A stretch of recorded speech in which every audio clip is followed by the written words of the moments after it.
একসময় আমি ঘুম থেকে আমি একটু যখন জাগনা হয়ে আস্তে আস্তে তখন আমি দেখেছি আমাকে কে যেন জড়ায় ধরে ঘুমিয়ে আছে। তো তখন আমি বুঝতে পারি না যে একটা ছেলে আর একটা মেয়ে, তো বুঝে যায় এমনিতেই।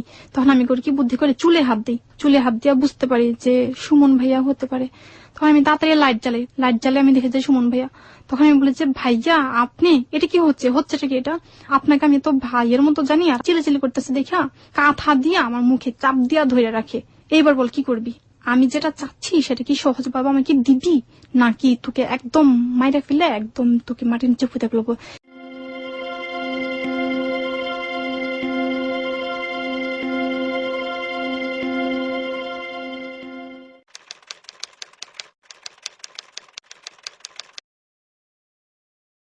আমার সঙ্গে কে রয়েছে আজকে তার জীবনের গল্প নিয়ে, আমরা চলুন তার সঙ্গে একটু পরিচিত হই। প্রথমে আপনি আপনার নামটা একটু বলবেন? আমার নাম আখি। আখি, আখি হ্যালো 8920 শোনেন নিশ্চয়ই? অবশ্যই, খাওয়া একবেলা মিস করি, বাট খুব ভালো লাগলো আপনার কথা শুনে। না কিন্তু আমরা চাই না আপনি খাওয়া মিস করেন, খাওয়া দাওয়া করতে হবে, সবকিছু ঠিক রাখতে হবে। খুব ভালো। ওকে, এই যে হ্যালো 8920 যেহেতু শোনেন আর আপনি আজকে জীবনের গল্প এখানে বলতে এসেছেন, সে অর্থে আপনি অনেক ভাগ্যবান। তো একটু বেসিক নিয়মগুলো, মানে প্রথমে আপনার সম্পর্কে যদি একটু বলতেন যে আপনার বয়সটা কত, আপনি কোথায় জন্মেছেন, এখন ঢাকায় কোথায় থাকেন, একটু জাস্ট ধারণা যদি আমাদেরকে দিতেন। আমার বয়স হচ্ছে 26 বছর। 26 বছর? জি, চাঁদপুর আমার জেলা। চাঁদপুর। আর ঢাকায় বর্তমানে কোথায় আছেন? যাত্রাবাড়ি। ঠিক আছে, আমরা আপনার জীবনের গল্প শুরু করছি। আপনি কোথা থেকে শুরু করবেন? ছোটবেলা আমার বাবা আমাদেরকে ছেড়ে চলে যায়। কেন চলে যায় সেটা আসলে বলতে পারবো না আমি শিওর। কয় বোন ছিলেন আপনারা? আমরা 2 বোন 1 ভাই ছিলাম। আচ্ছা, বাবা কি করতেন এই সময়টাতে? বাবাকে কখনো দেখিনি। কখনো আপনি দেখেননি? না, আমার 12 বছর বয়সের পরে দেখছি। আচ্ছা ঠিক আছে, তাহলে আমরা শুনি। আমি যখন আমার মাকে সবসময় জিজ্ঞেস করতাম যে মা আমাদের আব্বা কই থাকে, সবসময় বলতে চাইতো আব্বা অনেক ছোটবেলায় রাজশাহী চলে গেছে, ওইখানেই থাকে। তো এটাই জানতাম। আমার বড় বোন ছিল আমাদের সংসারে বড়, আমাদের সংসারের জন্য অনেক কষ্ট করছে, মানে সেই কাজ টাজ করতো, আমাদের সংসারটা ওই চালাইতো। এক সময় বোন যখন বড় হলো আমার মা ওনাকে বিয়ে দিয়ে দেয়। বড় বোন যিনি আপনাদের সংসারটা চালিয়েছে, তাই তো? চালিয়েছে। কি করে সংসার চালাতো? মানুষের বাড়িতে কাজ টাজ করতো, মানুষের বাড়িতে কাজ করতো। মা কি করতো? মাও কাজ করতো, মানুষের বাড়িতে কাজ করতো। ভাই কজন ছিল বললেন? ভাই উনি কি একবারে ছোট ছিল? আমার বড়, বাট উনি একটু সহজ সরল টাইপের। উনি কাজকর্ম করতো না, দায়িত্বশীল না। আচ্ছা ঠিক আছে, তারপরে আমার মা সবসময় এক বাড়িতে কাজ করতে যাইতো। তো ওই বাড়িতে আমরা খুব ছোট ছিলাম, তো আমরা বাড়িতে বসে হয়তো মানুষ মারবে ইয়া করবে, এই জন্য মা আমাদেরকে নিয়ে যেত সাথে করে। যাদের কাজ করতো তারা খুব রাগ করতো, আপনি নিয়ে আসেন কেন, আপনি যদি বাচ্চাদেরকে নিয়ে আসেন তাহলে আপনারা আইসেন না। ঠিক আছে, বাচ্চাদেরকে রেখে আসবো। তো আমি তো এটা চিনতাম যেহেতু আমাদের পাশে ছিল। তো একদিন আমি গেছি খাওয়ার সময়, খাইতে দিল, খাইছি। তো পরের দিন আমি আবার গেছি সে একই সময়। তো ওই দিন উনি একটু রাগ করলো, আড়ালে গিয়ে একটা ধমক দিল। রাগ করে আমি চুপচাপ এক জায়গায় বসে থাকি, ওনার ধমক খেয়ে যাচ্ছে। ঠিক আছে, আমি দুষ্টুমি করবো না, চুপচাপ মায়ের কাছে এক জায়গায় বসে থাকি। মাঝে সময় আবার ওই মহিলা আমাকে একটু কাজের কথা বলতো, যে এই কাজটা করে আনতো, ওই কাজটা করে আনতো। তখন আপনার বয়স কত? খুব ছোট ছিলাম। খুবই ছোট, মানে আপনার জানার মতো আপনি খুবই ছোট। জি, একদিন ওনার একজন যা আসছিল, উনি আমাকে বলতেছে যে এই পিচ্চি কিছু ধোয়া পালা দিল যেগুলো একটু ধুয়ে আনতো। তারপর আমি ধুইতে গেছি। এখন উনি আমাকে ধোয়া পালা ধুয়ে দেখে খুব পছন্দ হয়েছে। তখন আমাকে মহিলা আগে একটু পটালো, বলে এই পিচ্চি তুই তো এখানে থাইকা বাপ মায়ের কাছে খুব কষ্ট পাচ্ছিস, তার মানে জামা কাপড় ঠিক মতো পাচ্ছিস না, খেতে পাচ্ছিস না, আমার সাথে চলে যাবি। পটানোর পর আমি রাজি হয়ে গেলাম। ঠিক আছে, বড় লোকের বাসায় থাকবো, ভালো ভালো খাইতে পাবো, জামা কাপড় পাবো। তো মা আমাকে দিতে চাই নাই, যে এত ছোট মেয়ে কাজ করতে পারবে না, দুষ্টুমি করবে। তখন আমি মায়ের সাথে কানাকাটি লাগাইলাম যে না আমি যাবো। কোথায় ছিল ওনার বাড়ি? হাজীগঞ্জ। হাজীগঞ্জ, হ্যাঁ। দেখা গেল ওইখানে গিয়াও থাকি। তো ওইখানে হয়েছে কি, আমি গ্যাসের চুলার জীবনে কোনোদিন দেখি নাই। আমি ওনাকে ভাবি ডাকতাম। তখন আমি ভাবিকে বলে যে ভাবি এটা কি, বলে এটা গ্যাসের চুলা। তাই বলি এ মা, চুলা তো লাঠি দেয় কোন দিক দিয়া? তখন বলে আর বোকা, এটা গ্যাসের চুলা, এটাতে এমনি ম্যাচ দিয়ে আগুন ধরালে এটা ধরে, ফুলের ঝাড়ু দিয়ে ঝাড়ু দিতেছে। তো আমি বলি এ মা, এটা তো ফুল, এটা তো খেলার জিনিস, এটা দিয়ে আমি ভাঙে খেলতেছি, আর আমাকে বকা দিল। তখন আমি খুব ছোট ছিলাম, কাজ করার মতো তেমন কোনো ইয়া হয় নাই। তো এরকম ভাবে ওইখান থেকে আমি বাড়িতে চলে যাই। আর তখন আমি একটু বড় হলাম, তখন মা আমাকে বলে কি বাড়িতে থেকে কি করবি, শুধু শুধু দুষ্টুমি করিস। তো আমাদের বাড়ির আমার এক ফুফু দুঃসম্পর্কে, ফুফুরা ঢাকায় থাকে, ওনারা অনেক বড় লোক। আমার মার কাছ থেকে বললাম, আমাকে বললো যে ঠিক আছে আপনার মেয়েটাকে আমাদের কাছে দিয়ে দেন, টুকিটাকি কাজ যা পারে মেয়েটা করবে, আমাদের কাছে থাকবে, বড় হলে আমরা যখন বিয়ে টিয়ে দিব তখন আমরা একটু সাহায্য করব। তখন মা রাজি হয়। তো দেখা গেল কি ওইখানে আপনি গেলেন, আপনার সেই সময় বয়স কত? 7 থেকে 8 বছর। 7 থেকে 8 বছর, তার মানে আপনি সেই সময়টাতে লেখাপড়া করতেন না? না। স্কুলেও যেতেন না? না। সামর্থ্য ছিল না আপনার বাবা মার নাকি? ছিল না। তার মানে মা যতটুকু পরের বাড়িতে কাজ করে আনতো আর বড় বোন যতটুকু কাজ করে আনতো, ওটা দিয়ে আপনাদের পুরো সবার সংসার চলতো। কয়জনের পরিবার ছিলেন আপনারা? আমরা তো 2 বোন, হুম। 1 ভাই আর আমার মা, তার মানে সব মিলিয়ে 4 জন। 4 জন। এই 2 জন বাসায় কাজ করে করে পুরো সংসারটা চালাতো, আপনারা কেউ পড়াশোনা করতে পারতেন না, না। এবং আপনাকেও বাধ্য হয়ে আরেকজনের বাড়িতে কাজের মেয়ে হিসেবে যেতে হচ্ছে। গল্পের অনেক বড় একটা প্ল্যাটফর্ম ক্লিয়ার হয়ে গেছে আজকে, প্রিয় শ্রোতা। অনুষ্ঠানের শুরুতেই আজকে যে মানুষটির জীবনের গল্প এখানে আমরা তুলে ধরছি, তিনি এই সমাজের লাখ লাখ মানুষের মধ্যে এক বাক্যে, এক নামে পরিচিত, যেটা রেডিওতে শুনতে, অন্তত আমার কণ্ঠে শুনতে আপনার খারাপ লাগবে, কিন্তু আপনি বাসা বাড়িতে তাকে এই নামেই চিনে থাকেন। তিনি হচ্ছেন কাজের বুয়া। অনেকেই বুয়া বলে ডাকেন, অনেকে বেটি বলে ডাকে, অনেকেই হয়তো অন্যভাবে ডাকে, ছেড়ি বলে ডাকে, অনেক ধরনের ডাক আছে এদের নিয়ে। কিন্তু যে মানুষটি আজকে এখানে জীবনের গল্প বলতে এসছে, আপনার দৃষ্টিকোণ থেকে সে এই রকম একজন মানুষ। আমরা তাকে তার কর্ম পরিচয় দিয়ে হয়তোবা কাজের বুয়া বলছি।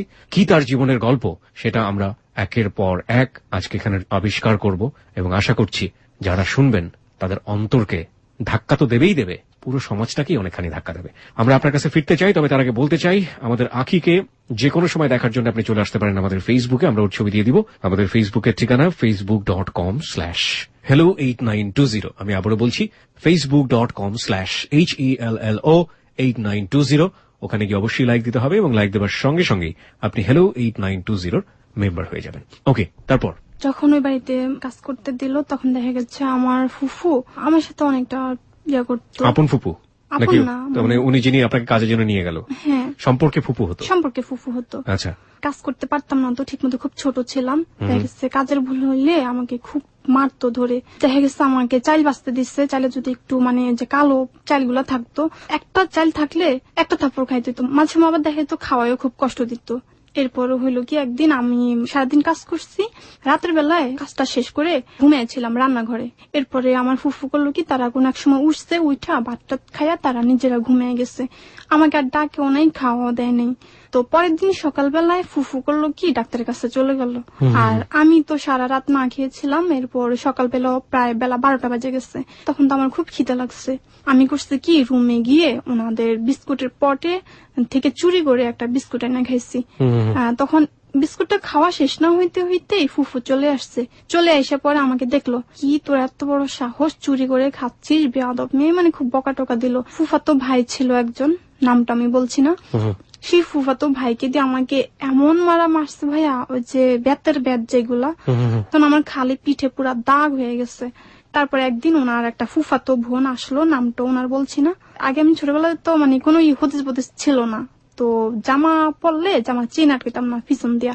তারপর উনি আমাকে বলে যে, এই আক্কু, কিরে তুই জামার চেন আটকাস না কেন? এভাবে বলতো, আখি নাম না বলে বলতো আক্কু। হ্যাঁ, এমনি বলতো, তুই জামার চেন আটকাস না কেন? পিঠে যে ব্যথা, এটার বলি নাই। আমি বলি কি, এমনিতেই চেন লাগু পাই না। বলে ঠিক আছে, আমার কাছে আমি আটকে দিই। জামার চেনটা আটকাতে গিয়া উনি আমার পিঠে এমনি করে হাত দিল। আমি তখন বুঝতে পারি যে আমার পিঠে যে আমাকে মারছে। এরপর আমাকে বলে যে, কিরে তোর পিঠে গুলা কিসের দাগ? কান্দে দিচ্ছি, মানে চোখের পানি পড়তেছে, কিছু বলি না। তখন বড় বোন ছিল একটা আপা, ওই আপাকে জিজ্ঞেস করে যে, কিরে আখির পিঠে এগুলা কিসের দাগ? বলে তারাই জিজ্ঞেস করেন, চুরি করে খাইলে তো শাস্তি পাইতেই হবে। কিরে তুই কি চুরি করে খাইছস? তখন আমি বললাম আড়ালে গিয়ে। বলে কি, একটা বিস্কুট খাওয়ার জন্য তোকে এভাবে মারলো? মারতে পারে স্বাভাবিক, বলে এইভাবে? আমার তো বিশ্বাস হচ্ছে না যে এই কাজের জন্য তোকে এভাবে মারবে। আরেকদিন হলো কি, একদিন আমাকে ভাত রান্না করতে দিচ্ছে। আমি করছি কি, ভাত বসেছি, তখন ভাতটা একটু কম সিদ্ধ হয়েছে। সিদ্ধ হওয়ার কারণে আমি ভাতে মার গেল ফেলছি। এখন আমাকে বকা দিতেছে, বলে এত বড় হইছস, এখনো ভাতে মারটা ঠিক মতো গালতে পারস না, কি কাজ করছ আজকে, এতদিন ধরে কাজ করস তুই? এটা বলে 2-3টা থাপ্পড় মারলো। তখন আমি করছি একটা ঝাড়ি মেরে, বলে জাপা আমাকে কিভাবে মাইরেন না তো, এটা ঠিক করতেছি তো। এটা আমি একটু ঝাড়ি মেরে কেন বললাম, আমাকে ওই ভাইয়া খুব মারে আইসা। তখন মারলে আবার জোরে জোরে কান্নাও করা যাবে না, চারপাশের মানুষ না শুনে, সেজন্য। তো আমি করছি কি, এক দেয়ালের কাছে দাঁড়িয়ে দাঁড়িয়ে খুব কান্না করতেছি। তারপর আমাকে জিত করে অনেকবার বলছে যে, এই থাম, চিল্লাবি না, চুপ, একদম চুপ। কি আমাকে করে কি, অনেক জোরে একটা থাপ্পড় মারে। থাপ্পড় মারলে আমি কপালে একটু ব্যথা পাই। তখন আমি চোখের পানি মুছতেছি আর কাঁদতেছি। যে তখন ওনাদের আবার কারখানা ছিল, কারখানায় অনেকগুলো ছেলে কাজ করতো। সবগুলো ছেলে আমার দিকে মানে হা করে তাকিয়ে রয়েছে, কিছু বলে না। তখন আমি বলি, দুধ ছেলেগুলো আমার দিকে ভেবে কেন তাকিয়ে রয়েছে, ঠিক আছে আমি এখান থেকে চলে যাই। এটা বললেই আমি নিচের দিকে তাকাইয়া চলে যাচ্ছি। তখন আমি বুকের দিকে তাকিয়ে দেখি, মানে এমনি এমনি মুছছি তো চোখের পানি গুলো, আমার বুক পুরো ভাইসা গেছে, মানে রক্তে, কপাল ফাইটা যে রক্ত পড়ছে। আমি তো রক্ত দেখে মানে খুব ভয় পাইছি, এখন আরো জোরে চিল্লে চিল্লে কাঁদতেছি। এরপর সে ভাইয়াটা আমাকে করলো কি, সবার সামনে থেকে টান দিয়া তার রুমে নিয়ে যায়, রুমে গিয়ে দরজা আটকে দেয়। তারপর আমি আরো জোরে চিল্লে কাঁদতেছি। তারপর তাকের উপর একটা ছুরি আসছিল, আমাকে বলে এই একদম চিল্লাবি না, তাহলে তোর পেটে দিয়ে একদম ছুরি ঢুকে দিবি, একদম মারা ফেলবো। মানে খুব ভয় দেখাচ্ছে। আমি মানে কান্নাগুলো হজম করতে খুব কষ্ট হইতো, মানে আমার উপরে এত টর্চারিং করতো। তো একবার হয় কি, আমার একজন কাকা সৌদি আরবে থাকতো, ওখান থেকে আসছে। কাকা তো নিজের ভাইয়ের বেটি, আমাকে দেখে ওনার আপন কাকা? হ্যাঁ, আমার আপন কাকা। ফুফকে জিজ্ঞেস করে, এই মেয়েটাকে, বল আপনি মেয়েটাকে চিনেন না, বল আপনার কাছে দেখে কেমন লাগে। না দাঁড়ান, যেটা হচ্ছে যে ফুপু তো আপনার আপন ফুপু ছিল না, না, ফুপু সম্পর্কে ফুপু ছিল। তা আমার তো কাকা, আপন কাকা ছিল। ওই ফুফুর বোনকে আমার আপন কাকা বিয়ে করছে, ওই হিসাবে ওকে, আচ্ছা ঠিক আছে, এক ধরনের সম্পর্ক আছে। হ্যাঁ, আচ্ছা। তারপর এই মেয়েটাকে দেখে কেমন জানি মায়া মায়া লাগে, কেমন জানি লাগে, মানে খুব মায়া লাগছে মেয়েটার জন্য। বলে আপনি মেয়েটাকে চিনেন না, বলে কোত্থেকে চিনবো, বলে ও তো আপনার মতিন ভাইয়ের মেয়ে। আপনার বাবার নাম ছিল মতিন? আমার বাবার নাম ছিল মতিন। ওকে, কি বলেন, ও আমার বড় ভাইয়ের মেয়ে, বলে এই জন্যই তো মেয়েটার মুখের দিকে তাকাইলে এত মায়া লাগে। তারপর কাকা আমাকে একদম কোলে নিল, খুব আদর করলো। কাকা আমাকে খুব আদর যত্ন করতো এখানে যতদিন ছিল। তো একদিন আমাকে করে কি, কাকা আমাকে আদর করে আমার গলায় বিদেশ থেকে জানছে ছোট একটা চিকন একটা চেইন আমার গলায় দিয়ে দেয়, বলে ঠিক আছে আজ থেকে এটা তোর। তো এটা আমার গলায় কতদিন ছিল। তো ফুফু আমাকে বলতো কি, এই তুই এইটা গলে দিয়ে রাখছস, তুই যে দোকানপাটে যাস, যদি কেউ কোনো ছিনতাইকারীটা তোকে দুই গালে দুই চরমাইরা টান দিয়া চেনটা নিয়ে যায়, এগুলো বলে আমাকে ভয় দেখাইতো। তো চেনটা খুলে আমার কাছে দিয়ে দে, আমি রাখি। তারপরে বাড়িতে যখন যাবি, গেলে যাওয়ার সময় আমি তোকে এটা দিয়ে দিব। বাড়ি যাওয়ার প্রসঙ্গ যেহেতু চলে আসলাম, একটু জানতে চাই কতদিন আপনি ওখানে ছিলেন? ওখানে অনেক বছর ছিলাম। ফার্স্ট বাড়ি গেলেন কবে? ওখানে আসার পরে কয় মাস পরে? 2-3 বছর পরে পরে বাড়িতে যেত, ঠিক মতো যাইতো না বাড়িতে। ওইখানে ও তাদের গেলে আপনাকে নিয়ে যেত, এর আগে আপনার যাওয়ার কোনো পারমিশন ছিল না? আপনার মা কবে কবে দেখা করতে যেত, কতদিন পর পর? যাইতো না, মার সাথে দেখা হইতো না। প্রথম কবে গিয়েছিলেন বাড়ি ওখানে আসার পরে? প্রায় 2 বছর পরে যাওয়া হয়েছে। প্রায় 2 বছর পরে, তার মানে 2 বছরের মধ্যে ঘটনাগুলো ঘটছে যেগুলো আপনি বলছেন। ওকে, শুনি তারপর। ফুফু আমাকে বলতেছে যে চেনটা আমার কাছে খুলে দিয়ে দে, বাড়িতে যাওয়ার সময় নিয়ে যাবি। তারপরে দিয়ে দিলাম। কয়েকদিন পরে ফুফু আমাকে একদিন রুমে ডাক দিয়ে নিয়ে বলে যে, আখি তো তুই যদি আমার কাছে সব সময় থাকস, তুই যখন বড় হবি তখন তোকে বিয়ের সময় আমরা অনেক সাহায্য করব, টাকা টুকা দিব, আর তোকে আমি অনেক স্বর্ণের চেন, তারপর চুরি টুরি এগুলো হাবি চাবি বানিয়ে দিব। আর তোর কাকা তোর যে চেনটা দিছে, ওই চেনটা তোর কাকি নিয়ে গেছে। তখন আমি খুব মন খারাপ করি যে স্বর্ণের চেনটা আমাকে কাকা দিল ভালোবেসে, কাকে নিয়ে গেল। তখন আমি বলি আচ্ছা ঠিক আছে। তারপর বলে যে বাড়িতে গেলে তোকে আবার দিবে পরে, এটা বলছে। তারপরে একবার বাড়িতে গেলাম, মা আমাকে জিজ্ঞেস করে, আখি তোরে নাকি তোর কাকা একটা চেন দিছিল, চেনটা কই রে? তখন আমি বলে যে মা এটা ফুফু না আমার এইভাবে এগুলা বইলা খুইলা নিয়ে গেছে। পরে এই চেনটা নিয়ে তাদের সাথে অনেকটা মানে কথা কাটাকাটি হয়, আমি আর ওখানে যাই না। মাকে বলতাম যে মা এরকম তারা আমার সাথে টর্চারিং করে, তারা আমাকে খুব মারে। তখন মা বলতো কি বাড়িতে থেকে কি করবি, মার কাছে যদি থাকতি তো আমি কি তোরে মাঝে সময় মারতাম না। মা এগুলা বলতো, এগুলো বলে ঠেলে ঠেলে আমার খালি আবার পাঠাইতো, যাইতে হইতো বাধ্যমূলক, কি করব। এই যে আপনার 7 বছর বয়স, সেই সময়টাতে আপনি কোন ধরনের খেলাধুলা বা কোনো কিছু এগুলোর সঙ্গে কি কোনো জড়িত ছিলেন? লাইক থাকে না এই সময়টাতে খেলাধুলার সাথে থাকে, হ্যাঁ না, ওইখানে কারোর সাথে মিশতে দিত না। আপনার যখন হাতে কাজ থাকতো না তখন আপনি কি করতেন? অবসর কখনো পাইতে হইতো না, দেখা একটু অবসর যখন আপনার একটু ডেইলি রুটিনটা একটু শুনি। আপনি ঘুম থেকে ওঠার পরে কিভাবে কিভাবে কাজ করতেন, কতক্ষণ কাজ করতেন, তারপরে কখন ঘুমোতে যেতেন, একটু জাস্ট একটু বলবেন। ভাইয়া তাদের বাসায় অনেক মানুষ ছিল, কারখানায় কত মানুষ কাজ করতো, তারপর তাদের বাসায় মেহমান ছিল বেশি, এতগুলো মানুষের রান্না করতো জানেন। তারা করতো কি, হলুদ মরিচ আছে না, এগুলো বাইটা খাইতো, এগুলা আমার বাড়তে হইতো। তখন করতো কি, ভোর রাতে আমাকে ঘুম থেকে উঠে দিত, আর কতগুলা মরিচ আইনা দিত, বলতো এগুলা বাড়তে হবে। তো দেখা গেছে মাঝে সময় যে 2-1টা বিচি থাকতো না, হা করে খাওয়াই দিত, বলতো এগুলো তোকে খাইতে হবে, বাড়তে পারস না কেন। দেখা গেছে অবসর সময় থাকলে চাইল বাঁচতে দিত, অবসর কখনো থাকতে দিত না। রাতে কয়টায় ঘুমোতে যেতেন? দেখা গেছে কারখানায় প্রতিদিন 10 জন 11 জন 12 জন এরকম ভাবে হইতো। এতগুলো মানুষের ধোয়া পালা কি কম ছিল? এগুলা তো ধুইয়া আমার ঘুমে দিত, প্রায় রাত্রে 1টাও বাজতো, আবার দেরি হলে আবার মারতো। একদিন এক হাউজের পাশে বসে বসে আমি ধোয়াপালা করতেছি, তো হাউজের ভিতরে মাগুর মাছ আছে না, মাগুর মাছ জিয়ে রাখছে। তো আমি করছি কি, ঘুমে ঝুটে ঝুটতে সে হাউজের ভিতরে পড়ে যাই, চিৎকার করি, চিৎকার করলে ফুফু এসে আমাকে এমন মারে, বসে বসে ঘুমাইতেছিস, কাজ করতেছিস না ঠিক মতো, এত রাতে এতগুলো মানুষ কেন উঠতে হইলো তোর জন্য। পরে একটা ফুফাতো ভাই ছিল বড় ভাই বলে কি, তোদের কোনো বিবেক বিবেচনা নাই, এই মেয়েটাকে এতগুলা ধোয়া পালা তোরা একসাথে দিছিস ধুইতে, তোরা কারে কেউ একটু সাহায্য করতে পারলি না, মেয়েটা এখন পড়ে গেছে ঘুমের ভিতরে, হাউসের ভিতরে, তার ভিতরে তোরা এমন করছিস কেন, মেয়েটার সাথে মারছিস কেন ওইভাবে। কেউ কি আদর করতো ওই ফ্যামিলিতে? আদর কেউ করতো না, তবে ওই বড় ভাই যিনি ছিল উনি কখনো মারতো না, ওই পরিবারে কি কোনো ছোট ছেলে মেয়ে ছিল আপনার বয়সী? না, ছিল না। না। আপনার বয়স তখন 7 বছর। 7 বছর 8 বছর। আচ্ছা, এবং বাড়ি আসলে মা বলতো যে আমিও তো মারধর করব, কি করবি, যা ওখানে চলে যা। তারপরে ওখান থেকে আবার ওখানে চলে যেতেন। যাইতে হইতো। ওকে প্রিয় শ্রোতা, আমরা মোটামুটি সিনপসিস, সারাংশ আবিষ্কার করে ফেলেছি জীবনের গল্পের আজকে। কিন্তু প্রশ্ন হচ্ছে, এই গল্পটা রাত 2টো পর্যন্ত যাবে এবং এই গল্পের যে বাঁক, সে বাঁক কাউকে কাউকে আজকে চাবুকাহাত করবে বিবেকের জায়গাটাতে। আমরা এরকম খবর হরহামেশাই পত্রপত্রিকায় দেখে থাকি, রেডিও টেলিভিশনে দেখে থাকি, শুনে থাকি। কাজের মেয়ের ছবি দেখেছি এবং কাজের মেয়ের ছবি দেখার পর আমরা আটকে উঠেছি যে এই মানুষটাকে এতদিন ধরে এমন ভাবে নির্যাতন করা হয়েছে, এটা কি আদৌ একজন মানুষের পক্ষে সম্ভব? যিনি নির্যাতন করছেন তিনি হয়তোবা কোনো সুশীল সমাজের একজন রিপ্রেজেন্টেটিভ, প্রতিনিধি, কিংবা কোনো বিশ্ববিদ্যালয়ের শিক্ষকের বউ, কিংবা বড় কোনো পুলিশ কর্মকর্তার ওয়াইফ, কিংবা সরকারি পদস্থ উচ্চ কর্মকর্তার একজন স্ত্রী, কিংবা তিনি নিজে। আমি যাদের কথা বলছি আসলে একটা এক্সাম্পল দেওয়ার জন্য বলছি, আসলে সবাই যেরকম করেন তা কিন্তু না, বাট যারা করেন তাদের কাছ থেকে এই ধরনের ব্যবহার টোটালি আনএক্সপেক্টেবল। কিন্তু প্রশ্ন হচ্ছে, কি ধরনের ব্যবহার হয়, কতটুকু নির্যাতনের শিকার হয় এই বাসাতে যারা কাজ করেন, কাজের মেয়েরা। ও তো শুধুমাত্র শুরু করেছে, শেষটা কোথায় গিয়ে থাকে আপনি একটু কান পাতলেই, রাত 2টো পর্যন্ত আমাদের সঙ্গে থাকলেই বুঝতে পারবেন। ওকে আখি, তারপরে ওখান থেকে চলে আসলাম। চলে আসার পরে বাড়িতে কয়েকদিন থাকছি। তখন আমার বাড়িতে যারা আমার সমান যারা আছে তারা সবাই স্কুলে পড়াশোনা করতেছে, আমার দেখে খুব ভালো লাগতেছে। তখন আমারও ইচ্ছা হলো যে আমিও স্কুলে ভর্তি হই, আমারও পড়ালেখা করতে খুব ইচ্ছা করে। মাকে বলে যে মা, আমি স্কুলে পড়তে ভালো লাগতেছে, আমি স্কুলে যাবো, আমার স্কুলে ভর্তি করে দেন। আচ্ছা ঠিক আছে যাবি, এটা বলে মা আর বেশি একটা করে না। আমি করি আমার একটা কাজিন আছে, ওই বোনের সাথে স্কুলে যাই। স্কুলে গেলে একদিন আমি স্যারের সাথে কথা বলে, প্রাইমারি স্কুল তো ওই সময়টা তেমন ছিল, 5 টাকা 10 টাকা দিলে স্কুলে ভর্তি করে আনিত। তো আমি করছি কি, আমার মায়ের ঘর থেকে একদিন 10 টাকা নিয়ে স্কুলে ভর্তি হয়ে গেছি। তো আমি স্কুলে আসা যাওয়া করতেছি। চুরি করে? হ্যাঁ, চুরি করে। আচ্ছা, মার কাছ থেকে চুরি করে নিয়ে আপনি নিজে স্কুলে ভর্তি হয়ে গেলেন? স্কুলে ভর্তি হয়ে গেলাম। আচ্ছা, এটা কি প্রাইমারি স্কুল ছিল? প্রাইমারি স্কুল ছিল। ওকে। 1 মাসের মতো গেছি।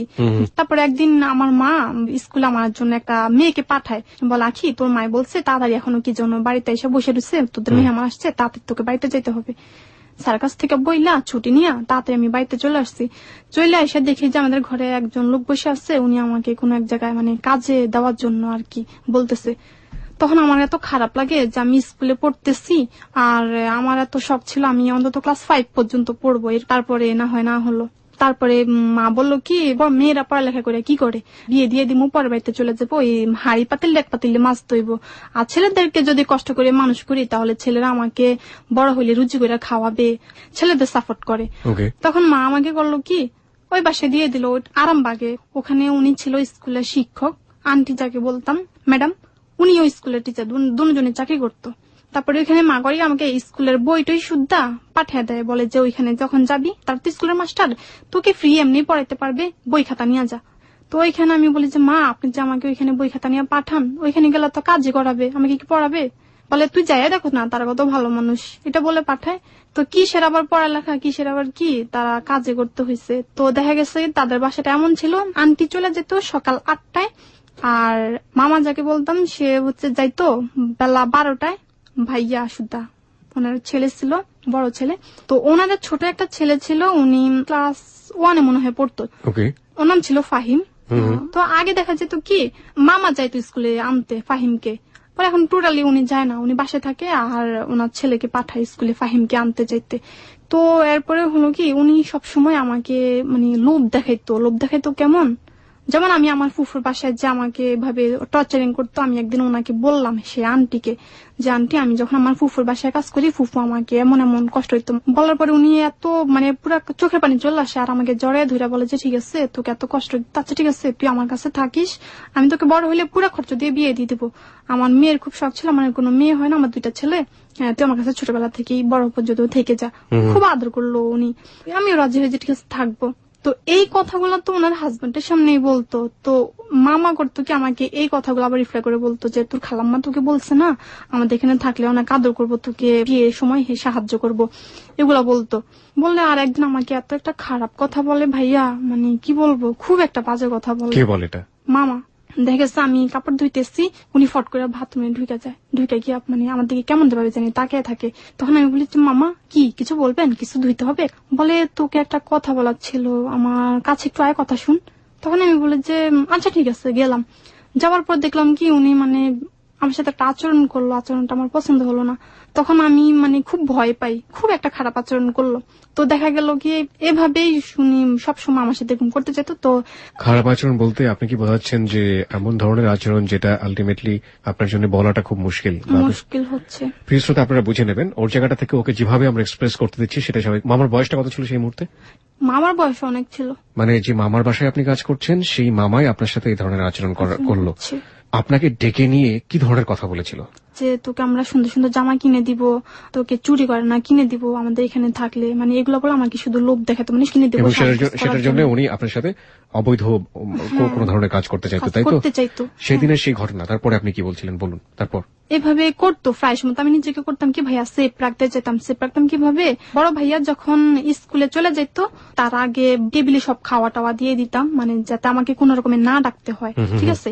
এইভাবে সব কাজ বাইরে রেখে আমি করতাম কি, ভাইয়া যখন চলে যেত স্কুলে ফাহিমকে আনার জন্য, তখন আমি ফট করে বাথরুমের ভিতরে ঢুকে যেতাম কাপড় চোপড় ধোয়ার জন্য, যেতাম উনি আমাকে না ডাকে। তো একদিন উনি করলো কি, বাহিরে গিয়া উনি নিচে কলিং বেল দিচ্ছে, কলিং বেল দিয়া দরজা আবার আটকাইয়া আমার বাথরুমের দরজার সামনে এসে বলে কি, এই পিচ্ছি দরজাটা খোল না, দেখ না কে আসছে। তখন আমি দরজাটা খুলে দেখেছি বাসায় কেউ না, উনি। তখন উনি বলে তুই অনেক চালাক হয়ে গেছিস না বাবা, এত ছোট মেয়ের এত জ্ঞান মাথায়, ভালোই তো নিজেকে সেভ রাখতে পারস।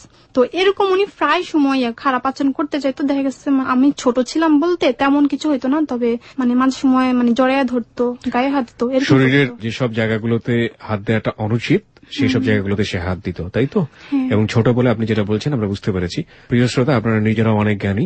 আমরা যে বারবারই চাইল্ড সেক্সুয়াল অ্যাবিউজ বলে যে ব্যাপার শব্দটা আমরা এখানে ব্যবহার করি, এবং সেটা নিজের ঘরের কাজের মেয়ে থেকে শুরু করে এটার ব্যাপ্তি শিশুদের উপরে কত মারাত্মক এবং কারা এই ধরনের আচরণগুলো করেন, যারা শুনছেন তারা অনেক বেশি সচেতন হবেন আজকের এই জীবনের গল্প থেকে। সমাজ পাল্টে যাবে না রাতারাতি, এটা আমরা বিলিভ করি, কিন্তু একজন মানুষকেও যদি আমরা সচেতন করতে পারি সেটা হেলথ 920 এবিসি রেডিওর এবং আমাদের যে টিম, সেই টিমের অনেক বড় একটা সাকসেস। আমরা সেটাকেই অনেক বড় একটা সাফল্য মনে করতে চাই। চলুন, তারপর কি করতো? হ্যাঁ, সবকিছু দিয়ে আসতো, মানে যে কাজগুলোর জন্য আমাকে ডাকবে, যেমন ওনার লুঙ্গি দিয়ে আসতে হবে, গোসল করতে যাবে, প্যান্টের আগে দিতে হবে, ইস্ত্রি দিতে হবে, যদি ওনার শার্টটা ইস্ত্রি করতে হয় তাহলে এগুলো সবকিছু আমি ওনার হাতের কাছে রাখতাম, যাতে কোনো কারণে আমাকে না ডাকে এরকম। এরপরে দেখা গেছে আমি একদিন ওনাকে একটু ভয় দেখায় বলি যে দেখুন আপনি আমার সাথে এরকম করতে চাচ্ছেন, আমি কিন্তু আন্টিকে বলে দেবো বলছে। পরে উনি বলে এই কি বলিস, আমি তোকে তেমন কিছু করছি নাকি, আমি তোকে কিছু করছি? তখন বলে আমি বলছি আপনি কিছু করেন না।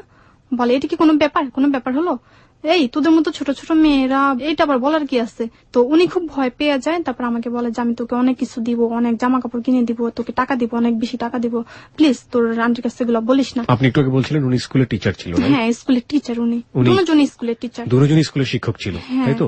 আপনি আমাকে একটু বলবেন যে উনি আসলে কি ধরনের স্কুলের টিচার, লাইক প্রাইমারি অথবা হাই স্কুল অথবা কলেজ? আসলে এটা আমি জানি না। এটা আপনি জানেন না, কিন্তু স্কুলের টিচার ছিল উনি। আসলে ওনার বাসায়ও টিউশনি করতো, বাসায় অনেক বড় বড় ভাইয়ারা আসতো, যারা আপনার চেয়ে অনেক বেশি বয়সে বড়, অনেক বড়, যারা মনে করেন কলেজে পড়ে তারাও। যেটা বললাম না যে চপেট আঘাতটা আসলে কোন দিক থেকে আসে সেটা খুব বলা মুশকিল। একজন শিক্ষকের আচরণ দেখুন। ওকে, তারপর? প্লিজ তোর আন্টিকে বলিস না।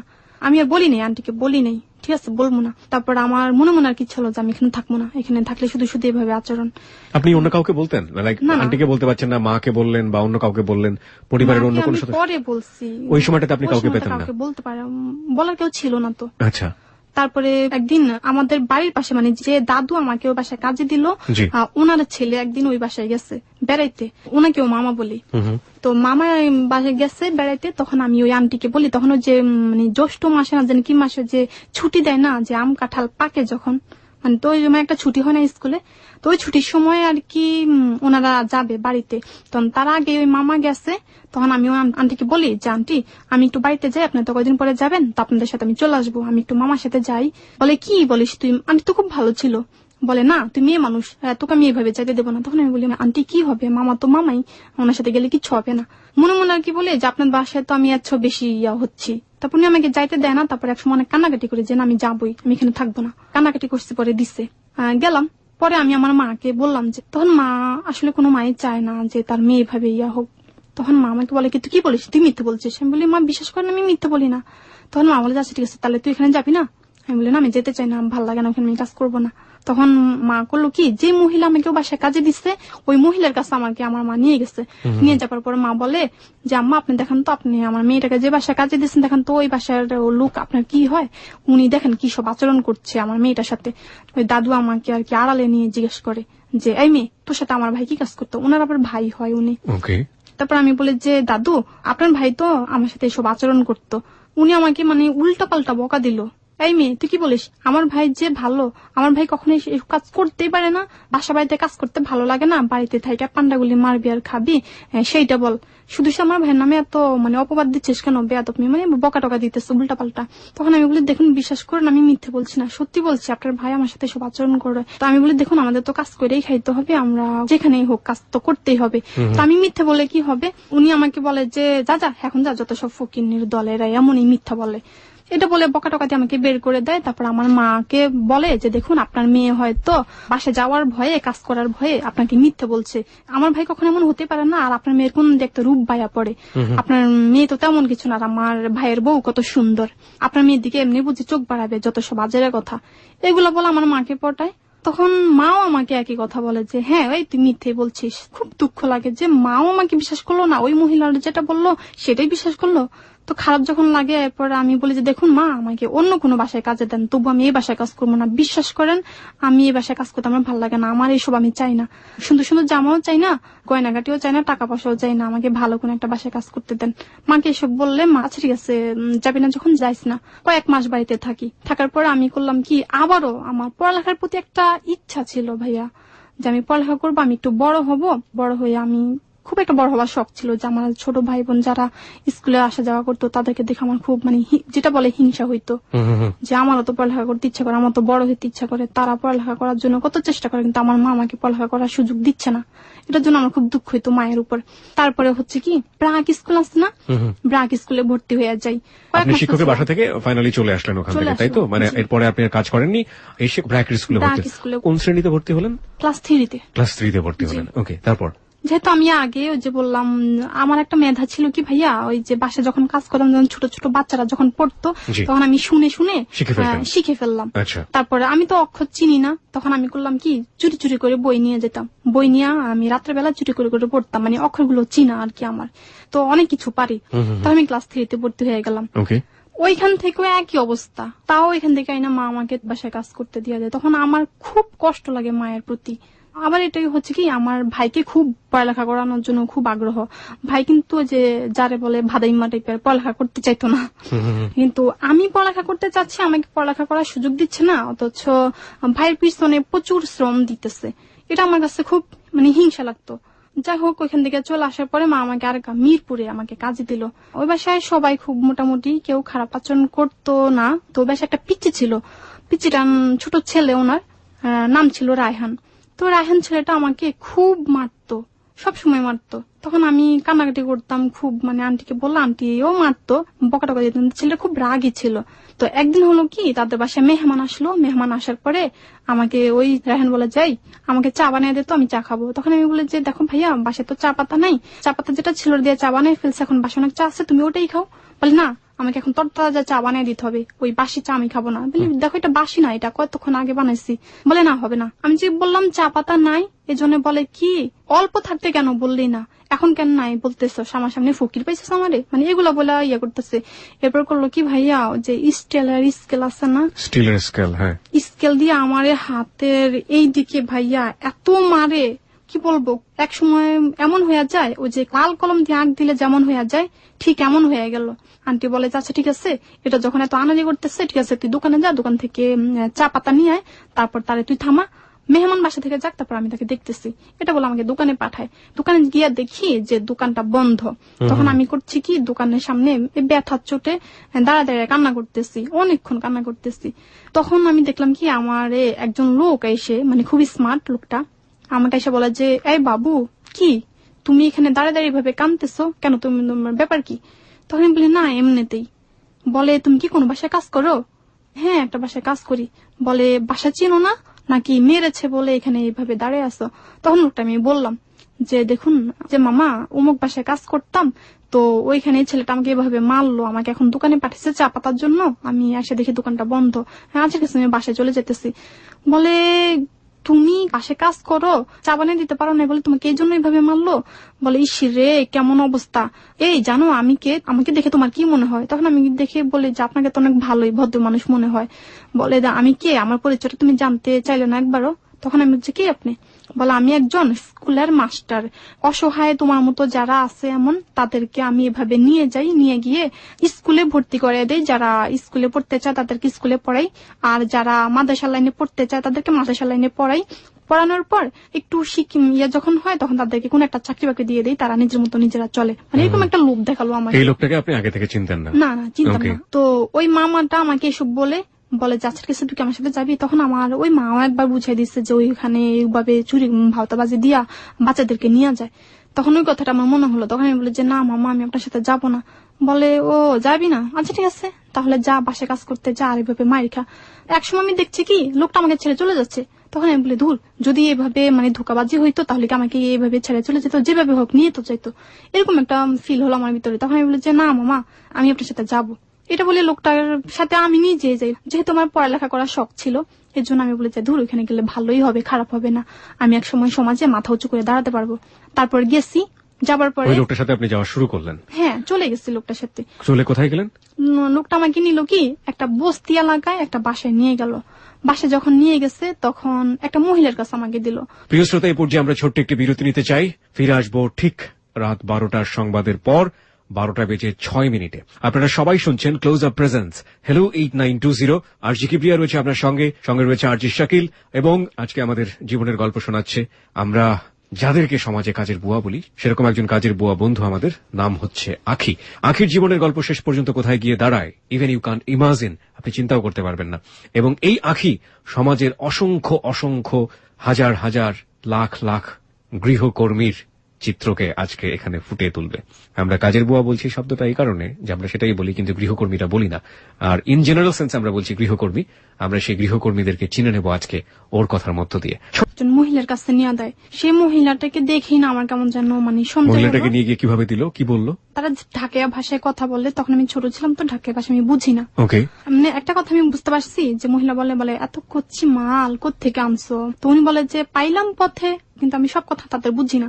অনেকক্ষণ ওদের ওইখানে থাকি, দেখা গেল কি মহিলাটা আমাকে এক সময় একটা ছেলের কাছে রাইখা চলে যায়, উনি কই জানি। তো ছেলেটা আমাকে নানান কথা জিজ্ঞেস করে। যে লোকটা আপনাকে নিয়ে গেল উনিও রেখে চলে আসে?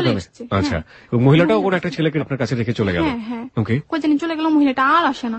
ওই ছেলেটা তারপরে এক সময় আমাকে বলে এই তোমার বাড়ি কোথায়? আমি তখন এত ছোট ছিলাম, আর ছোটবেলার ভাই আমি খুব হাবলা টাইপের ছিলাম, ঠিকানাও আমি তখন বলতে পারি না।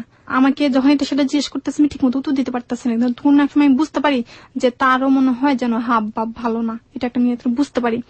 তখন আমি করলাম কি ভাইয়াটাকে বলি যে আচ্ছা ভাই একটা কথা বলবো। বলে কি? আমি বলি এখানে কোথাও কি বাথরুম হবে, আমি একটু টয়লেটে যাব। তো বলে যে কেন না, এখানে এত কিছুর ব্যবস্থা আছে, বাথরুমের ব্যবস্থা নাই? কি বলো? হ্যাঁ হ্যাঁ আসো। তো এটা বলে আমাকে একটু বাথরুমে নিয়ে যায়। ভাইয়াকে বলে যে ভাইয়া আপনি ঘরে যান, আমি আসতেছি, আমার একটু দেরি হবে। এটা বলে তাকে ঘরে পাঠাই, আর এখান থেকে আমি লুকিয়ে চলে আসি, মানে পালিয়ে চলে আসি ওখান থেকে। আপনি কি বুঝলেন এই অল্প সময়ের মধ্যে ওর জায়গাটা আসলে কি ছিল? মানে আমি তার বিয়ে থেকে বুঝলাম, যেমন তার গায়ে একটা শার্ট ছিল, তো শার্টটা খুলে ফেললে সে মানে আমাকে এটা সেটা বুঝছে। আর আমার দিকে যে মানে অনেক ছেলেদের চোখের দিকে তাকালে বোঝা যায় যে তারা মানে কিভাবে যেন তাকায় মেয়েদের দিকে, ভঙ্গিমা দেখে আমি বুঝতে পারি যে সে হয়তো আমার সাথে খারাপ কিছু একটা করতে চায়। ওকে, হ্যাঁ, দৌড়ে চলে আসে যে আমার লাগবে না পায়, কাউকে দেখি না। তখন আমি মেন রাস্তায় উঠলাম, রাত আস্তে আস্তে গভীর হইতেছে, 11টার মতো বাজে যেতেছে। তখন অনেক একটা মানে স্মার্ট একজন মহিলাকে আমি দেখে আমার মানে ইচ্ছা হলো যে আমি মহিলার পিছনে পিছনে যাই। সেটা হচ্ছে মহিলাটা যদি একটু মানে বড়লোক হয় তাহলে আমি ওদের বাসায় কাজ করবো, বা আমাকে যদি এটা আপনার নিজে থেকে ইচ্ছা হচ্ছিল? আমার কিছু প্রশ্ন এসছে। এক হচ্ছে যে আপনি যে বাসা থেকে চলে আসলেন, ওই বাসার সবচেয়ে ছোট ছেলের হাতে মার খেয়ে আপনি যখন ওইখান থেকে পালালেন, আমি তো যতটুকু বুঝতে পেরেছি একটা পতিতালয় ছিল ছোটখাটো, সেখানে আপনাকে বিক্রি করে দিয়েছে এই লোকটা নিয়ে গিয়ে। তো এই জায়গা থেকে যখন আপনি পালালেন তখন তো আপনি আগের বাসায় আন্টিটা ওই যে দেখলেন যে মহিলার কাছে রেখে আসছে, উনি কিছু টাকা দিল ওনাকে, আমি দেখছি। আচ্ছা, ওকে, আপনি যখন পালালেন, হ্যাঁ, তারপরে তো আপনি আগের বাসায় ফিরে যেতে পারতেন। আপনি কি আগের বাসাটা চিনতেছিলেন না? ওকে, তারপরে আপনার সেই মুহূর্তে অনুভূতিটা কি হচ্ছিল? আপনি তো সবকিছু হারিয়ে ফেলেছেন, বাড়ি যেতে পারবেন না, তখন আপনি এই ধরনের একটা মহিলার পিছু নিলেন। ওকে, তারপর কে যদি একটু মানে কান্নাকাটি করে যদি বলি, তাহলে মহিলাটা যদি একটু দয়া হয়, তাহলে আমাকে যদি রাত্রটা একটু কোন রকম থাকতে দেয়। যদি আমাকে সবসময় নাই রাখলো, কোন রকম কাকতি মিনতি করে যদি বলি যে রাত্রটা আমাকে থাকতে দেন, তাহলে সকালবেলা আমি চলে যাবো, এরকম কিনা কিছু একটা মনে হলো। তো মহিলার পিছনে পিছনে যাই, সেই মহিলাটা আমার একটা বস্তি এলাকায় নিয়ে যায়, দেখি আপনি কি বললেন? মানে গেট যখন আটকে দিতেছে, কাইন্দা দিয়া বলি, আম্মা আমার একটা কথা শুনবেন? বলে কি? তখন আমি বলি যে আমি একটা বাসায় কাজ করতাম, বাসা থেকে আমি একটু দোকানে আসছি, তো এখন আমি বাসাটা চিনতে পারতেছি না, একটু দূরের দোকানে আসলো, যে দোকানে সবসময় বাকি খায় ওই দোকানটা বন্ধ, তো আমি এখন আরেকটা দোকানে আসছি, কোন দিক থেকে কোন দিকে চলে আসছে এখন আমি বাসাটা চিনতেছি না। ওই মহিলাটাকে একটু মিথ্যে বলি, পুরোটা বলি না। তারপর বলে যে কি বলিস তুই, মেয়ে সত্যি বলতেছিস তো? ওনার আবার অনেক শত্রু ছিল, তো বলে এই সত্যি কথা বলতো, তোকে কেউ আমার পিছনে পিছনে আসার জন্য বলে নাই তো? তাহলে বলি না আম্মা বিশ্বাস করেন, আমি এমনিতে আপনার পিছনে পিছনে আসতেছি, আমাকে কেউ পাঠায় নাই, সত্যি বলছি। তখন উনি বলে আচ্ছা ঠিক আছে ভিতরে আয়, এটা বলে উনি আমাকে ভিতরে নিয়ে যায়। তারপরে ওনার কাছে আমি বিস্তারিত সব বলি যে খালা এই ঘটনা, আমি বাসায় কাজ করি না, আমি বাসা চিনি না। তো ওই যে ওনাকে খালা ডাকছে, তখন উনিও এরকম। তারপর উনি আপনার ভাইয়া এটা বুঝতেছি না, ওনার বাসায় আগে একটা মেয়ে ছিল, সেই মেয়েটাকে উনি এভাবে পায়। এর আগেও তাদের বাসায় ঝরনা নামে একটা মেয়ে আসে, তো ওনারা একরকম একটু বলবো কি একটু সন্ত্রাস টাইপের ছিল। আবার এটাও জানি উনি একজন উকিল ছিল। মানে ভদ্রমহিলা উকিল ছিলেন নাকি ভদ্রমহিলা স্বামী উকিল ছিলেন? স্বামী উকিল ছিলেন। ওকে, আচ্ছা। পরে জানতে পারি।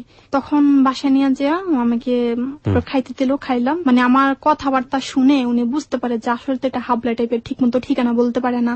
মহিলাটা একটু ভালো মনেরই ছিল, তো ওইখানে আমাকে খুব আদর যত্ন করে। তখন তারা আমাকে অনেক সুন্দর সুন্দর জামা কাপড় কিনে দিত, মানে অনেক ভালোভাবে রাখতো, ভালো ভালো খাইতে দিত। তখন আমাকে ওনারা কোন রকম অভাবে বুঝতে দিতেছে না। তো একসময় হয় কি, ওনারা দুই ভাই দুই বোন, দুটা বোনেরই বিয়ে হয়ে যায়। আর রিনা আপা নামে একজন আসছিল, ওনার বিয়ে হয়, তো হাজবেন্ডের সাথে বেশি একটা সম্পর্ক ভালো না, তো বাপের বাসায় মানে বেশি থাকে। তো রিনা আপা সবসময় আমাকে খুব আদর করতো, সবাই আমাকে খুব আদর। বাই দ্য ওয়ে, আপনি আমাকে একটু বলবেন যে আপনি তো একদিন রাতে থাকার জন্য ওখানে গেলেন, তো আপনাকে উনি রাজি হলো, পারমিশন দিল? হ্যাঁ দিল। তারপরে আপনি কথাবার্তা শুনে বুঝে যে এটা একটু সিধা টাইপের, এটারে আসলে সন্দেহ করছি শুধু শুধু। তারপরে আপনাকে থাকার পারমিশন দিল, থাকলাম ওইখানে। ওকে, আপনি কি মাঝখানে একবার বলেছিলেন যে আপনাকে ভাবে এক লোক নিয়ে গিয়ে বিক্রি করে দিয়েছে এক পতিতালয়ে বা এরকম কিছু একটা, ওনাকে ইনফরমেশন গুলো বলেছিলেন নাকি শুধু বলেছেন যে আপনি হারিয়ে গেছেন, এটুকুই? হারিয়ে গেছি, এর বাইরের টুকু বলেননি? না। ওকে, তারপর? সবাই তো আদর যত্ন করতো ভালোভাবে। তো ওনার একটা মেয়ে ছিল যে রিনা আপা, রিনা আপা আমাকে সবসময় ওনার সাথে ঘুমাইতাম, যেহেতু আমাকে তাদের পরিবারের একজনের মতো রাখলো। সবসময় রিনা আপা জড়ায় ধরে ঘুমাইতো, খুব আদর করতো। তো একদিন বাসায় কেউ নাই, শুধু রিনা আপা আছে, সুমন ভাইয়া আছে, আর আমি আছি। সুমনটা কে ছিল? আপুর ভাই, মানে ওনার ছেলে, যে ভদ্রমহিলা আপনাকে আশ্রয় দিল, তার ছেলে সুমন। সুমনও খুব আদর করতো। তো ওই দিনকা রাত্র গভীর হয়ে যাচ্ছে, বাসায় কেউ নাই, কোন একটা দরকারে কই জেনে গেছে।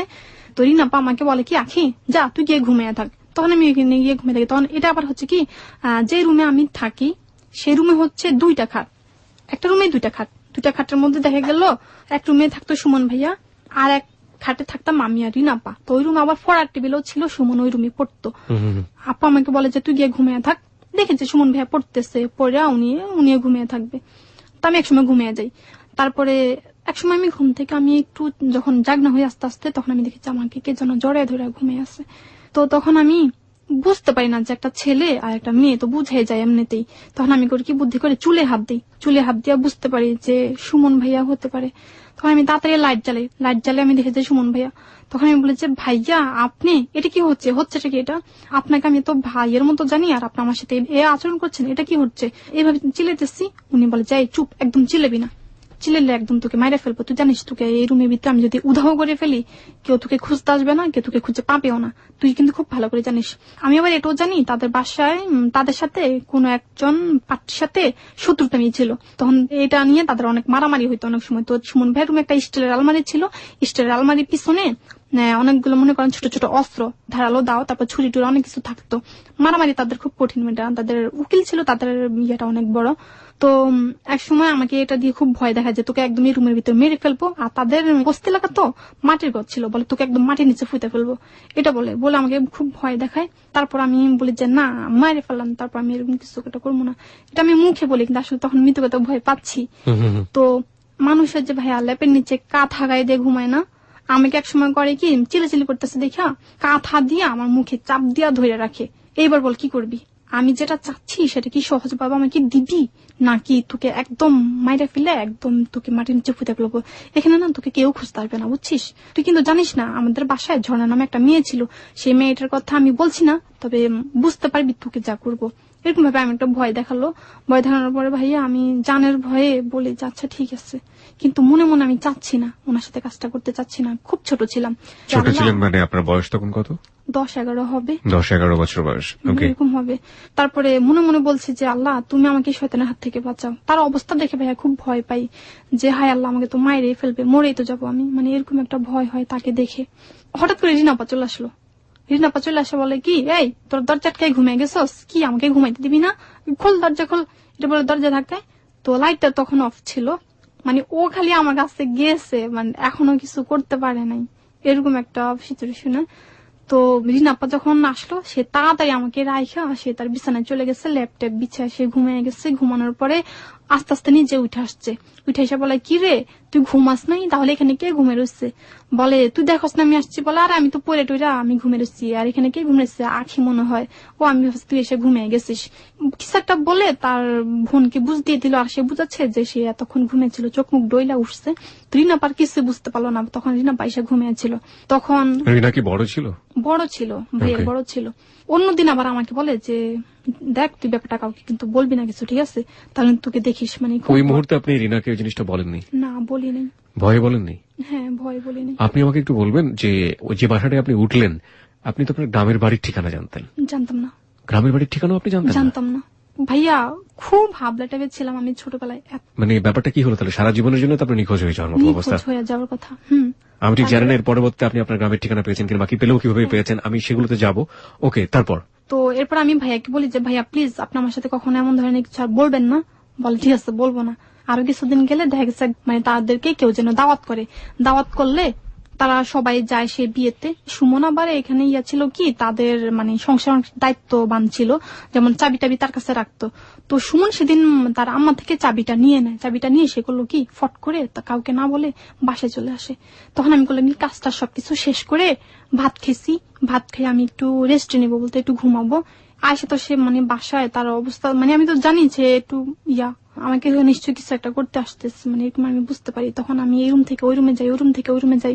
ভাইয়া একসময় এত ইয়া করি, তখন আমার ভরা পেট ছিল, তো আমি খুব টায়ার্ড হয়ে গেছি, বেশিক্ষণ পারতেছিলাম। তারপরও নিজেকে বাঁচানোর জন্য অনেক কষ্ট করি। তখন এক সময় সে আমার সাথে কাজটা করলোই। তারপরে আমি একটা চিৎকার শুধু করে বলি যে ভাইয়া আমি মরে যাচ্ছি, চোখ মুখ উল্টে মানে আমি পুরো মরে যাচ্ছি, এরকম অবস্থা হইতেছে।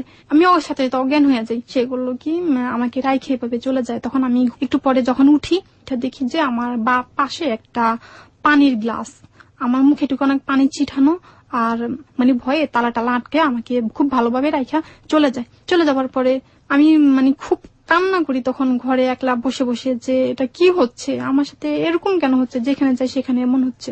তখন আমি উঠে যখন দেখলাম যে আমার মানে খুব ব্লাড হচ্ছে, দেখে আমি নিজে খুব ভয় পেয়ে যাই। তখন আপনি একটু আমাকে বলবেন যে আমি প্রশ্নটা আসলে জানার জন্যই করছি এবং এটা আসলে করাটা খুব জরুরি। যে কারণে মেয়ে হওয়া বলতে আপনি যেটা বুঝেন যে মেয়েদের সাধারণত যেটা হয় যে না এটা হয় না, সেই সময়টাতে এখনো হয়নি। প্রিয় শ্রোতা, রাইট না ওর যেটা বলছে যে আলা ভোলা ও অনেক কিছু বোঝে না, এই ক্রিটিক্যাল কোয়েশ্চেনটা এই জন্যই করতে হয়েছে যে ওর বয়সটাকে বের করে নিয়ে আসার জন্য। তার মানে আপনি তখন পর্যন্ত স্বাভাবিকভাবেই যে মেয়ে হওয়ার বলতে যেটা বোঝানো হয় সেটা আপনি হননি, এবং সেই সময়টাতে আপনার জীবনে এই রেপটা হলো। ওকে, তারপর? কয়েকদিন এভাবে যায়, যাওয়ার পর দেখা গেল কি ভাইয়াটা আমাকে বলে যে এই আমি তো অনেক গাছে উঠতে পারতাম, যে কোনো গাছে উঠতে পারি। তখন তাদের বাসায় মানে একটা গাছ ছিল, কাঁঠাল গাছ, তুই আমাকে গাছ থেকে ওটা মুচি পাইটা আমি লবণ মরিচ দিয়ে খাবো, এটা বললে আমি করি কি গাছে উঠতে চাই। তো ভাইয়া তখন আমি যখন পা বাড়াই তখন আমি খুব ব্যথা পাই, আমি উঠতে পারি না গাছে। তখন আমাকে বলে কি ব্যাপার, কি হলো, গাছে উঠ, আমাকে পায়রা দে। তখন আমি পারবো না। বলে কেন পারবি না, আপনি তো জানেনই আপনার জন্য তোমার এই অবস্থা আজকে। আমি এখন আগের মতো কুতকুত খেলতে পারি না, লাফাইতে পারি না, দৌড়াইতে পারি না, স্বাভাবিকভাবে চলতে পারি না।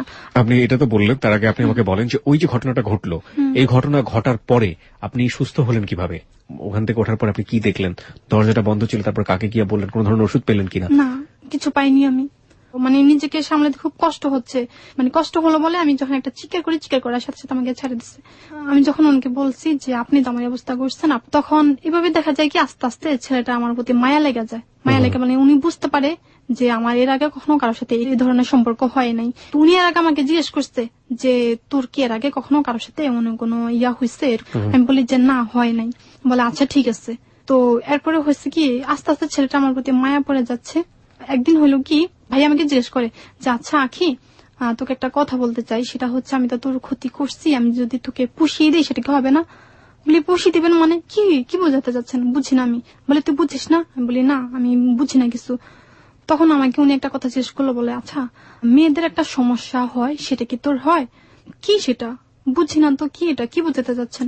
তখন উনি আমাকে বুঝালো যে এটা এরকম, মানে মানুষের যখন 13 বা 14-15 বছর হয় তখনই মেয়েদের এই সমস্যাটা হয়। আমি জিজ্ঞেস করি যে না, আমার তো এটা হচ্ছে না। তখন বলে যে ঠিক আছে, এটা যদি তোর হয় না, ঠিক আছে আমি সেটা বুঝছি, তো তোর যদি হয় তাহলে তোমাকে বলবি, ঠিক আছে? তাই আমি বলি আচ্ছা ঠিক আছে বলবো।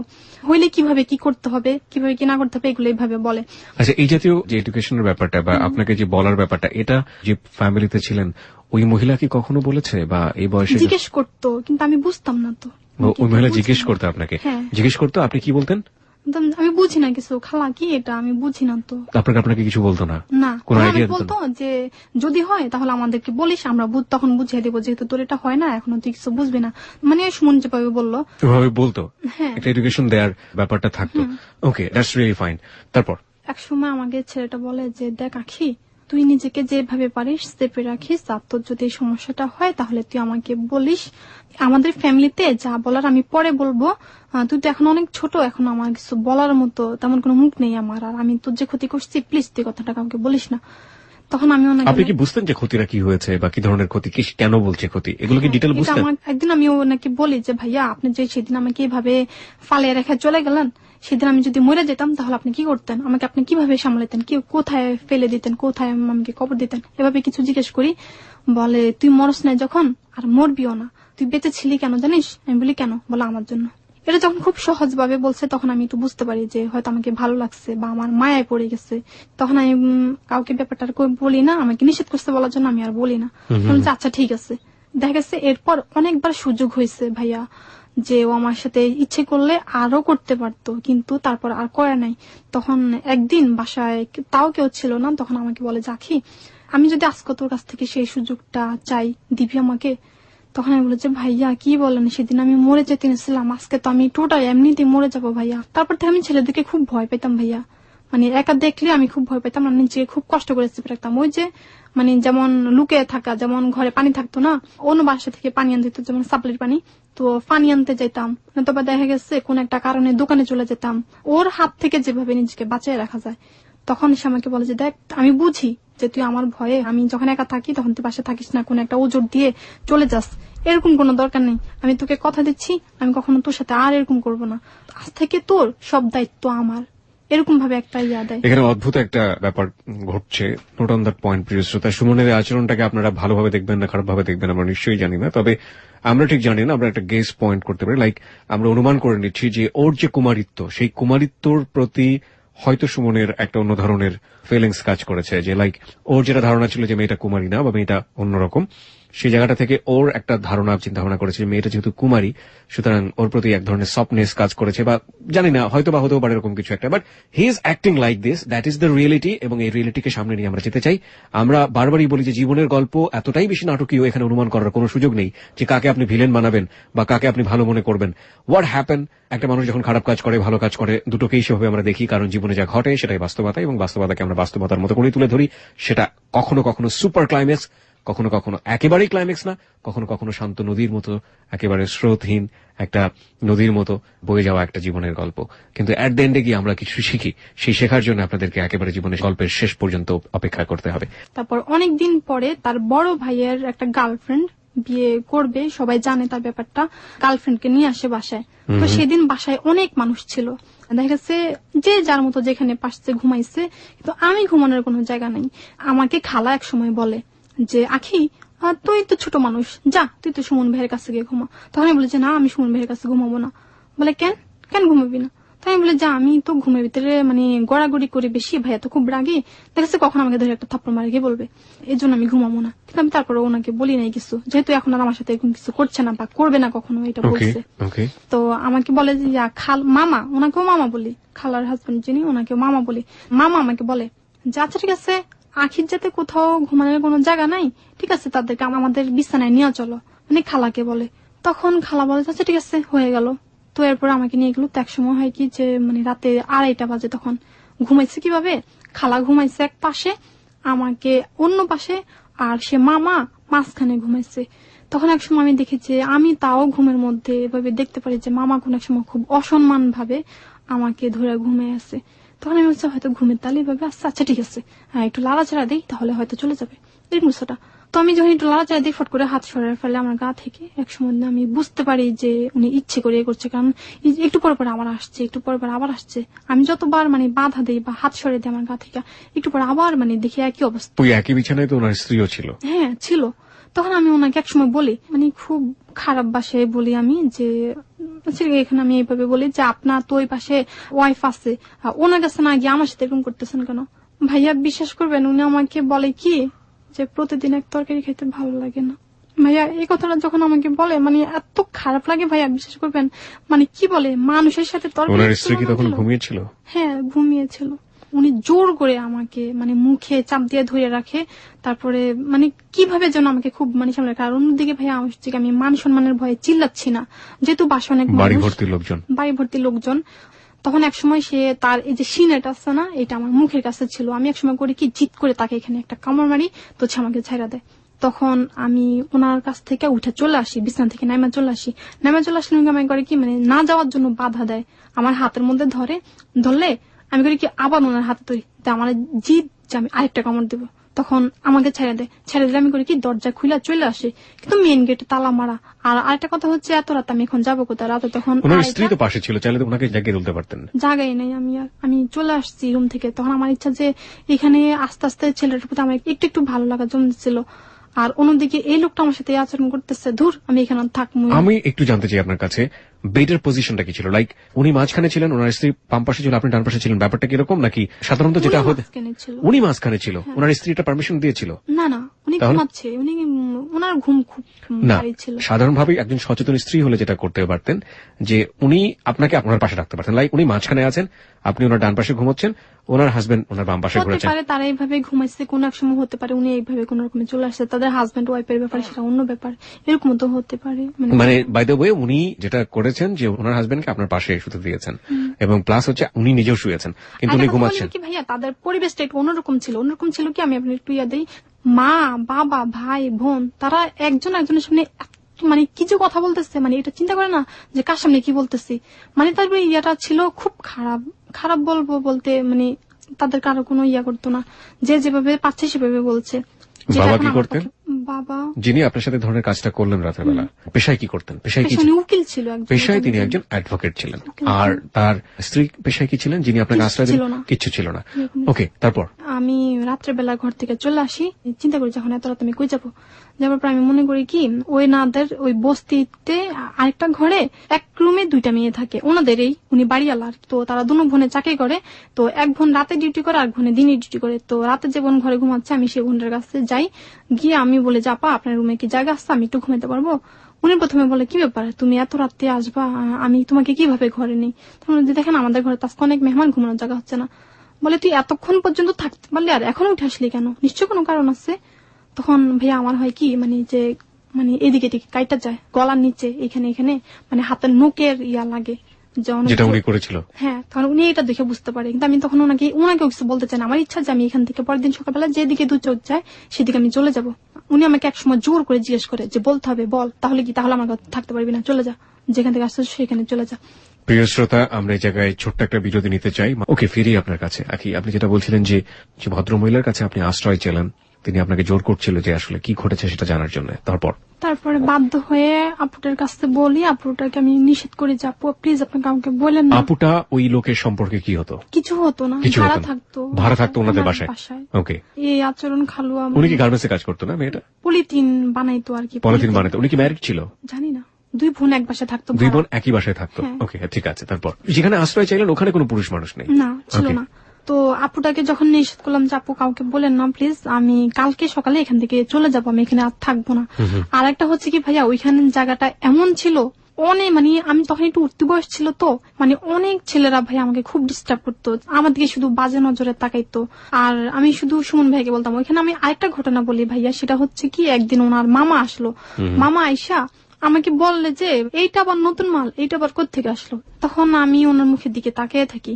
মামিরা This track was downloaded from FusionBD.com. ছোট বাচ্চা আছে, বাচ্চাকে আর কি মানে খাওয়াবে, তো আমাকে বলে যে এই আমাকে একটা বালিশ দিও তো। তো আমি বালিশ দিতে যাই, এই সুমনের মামা আমাকে করলো কি, মানে ওনার ওয়াইফের সামনে ভাইয়া, মানে আমার সাথে কি যেন একটা আচরণ করলো। ওয়াইফ দেখলো এটা? হ্যাঁ, ওয়াইফের সামনে। জানি না ভাই এটা লিসেনারদের মধ্যে তারা কে কিভাবে নিবে, কিন্তু এটা ওয়াইফ কি বললো? কিচ্ছু বলে নাই। আমি অবাক হয়ে গেলাম আমি যে এটা কি হলো, ওনার ওয়াইফের সামনে উনি আমাকে এরকম করছে, আমার গায়ে হাত দিল, উনি কিছু বললো না।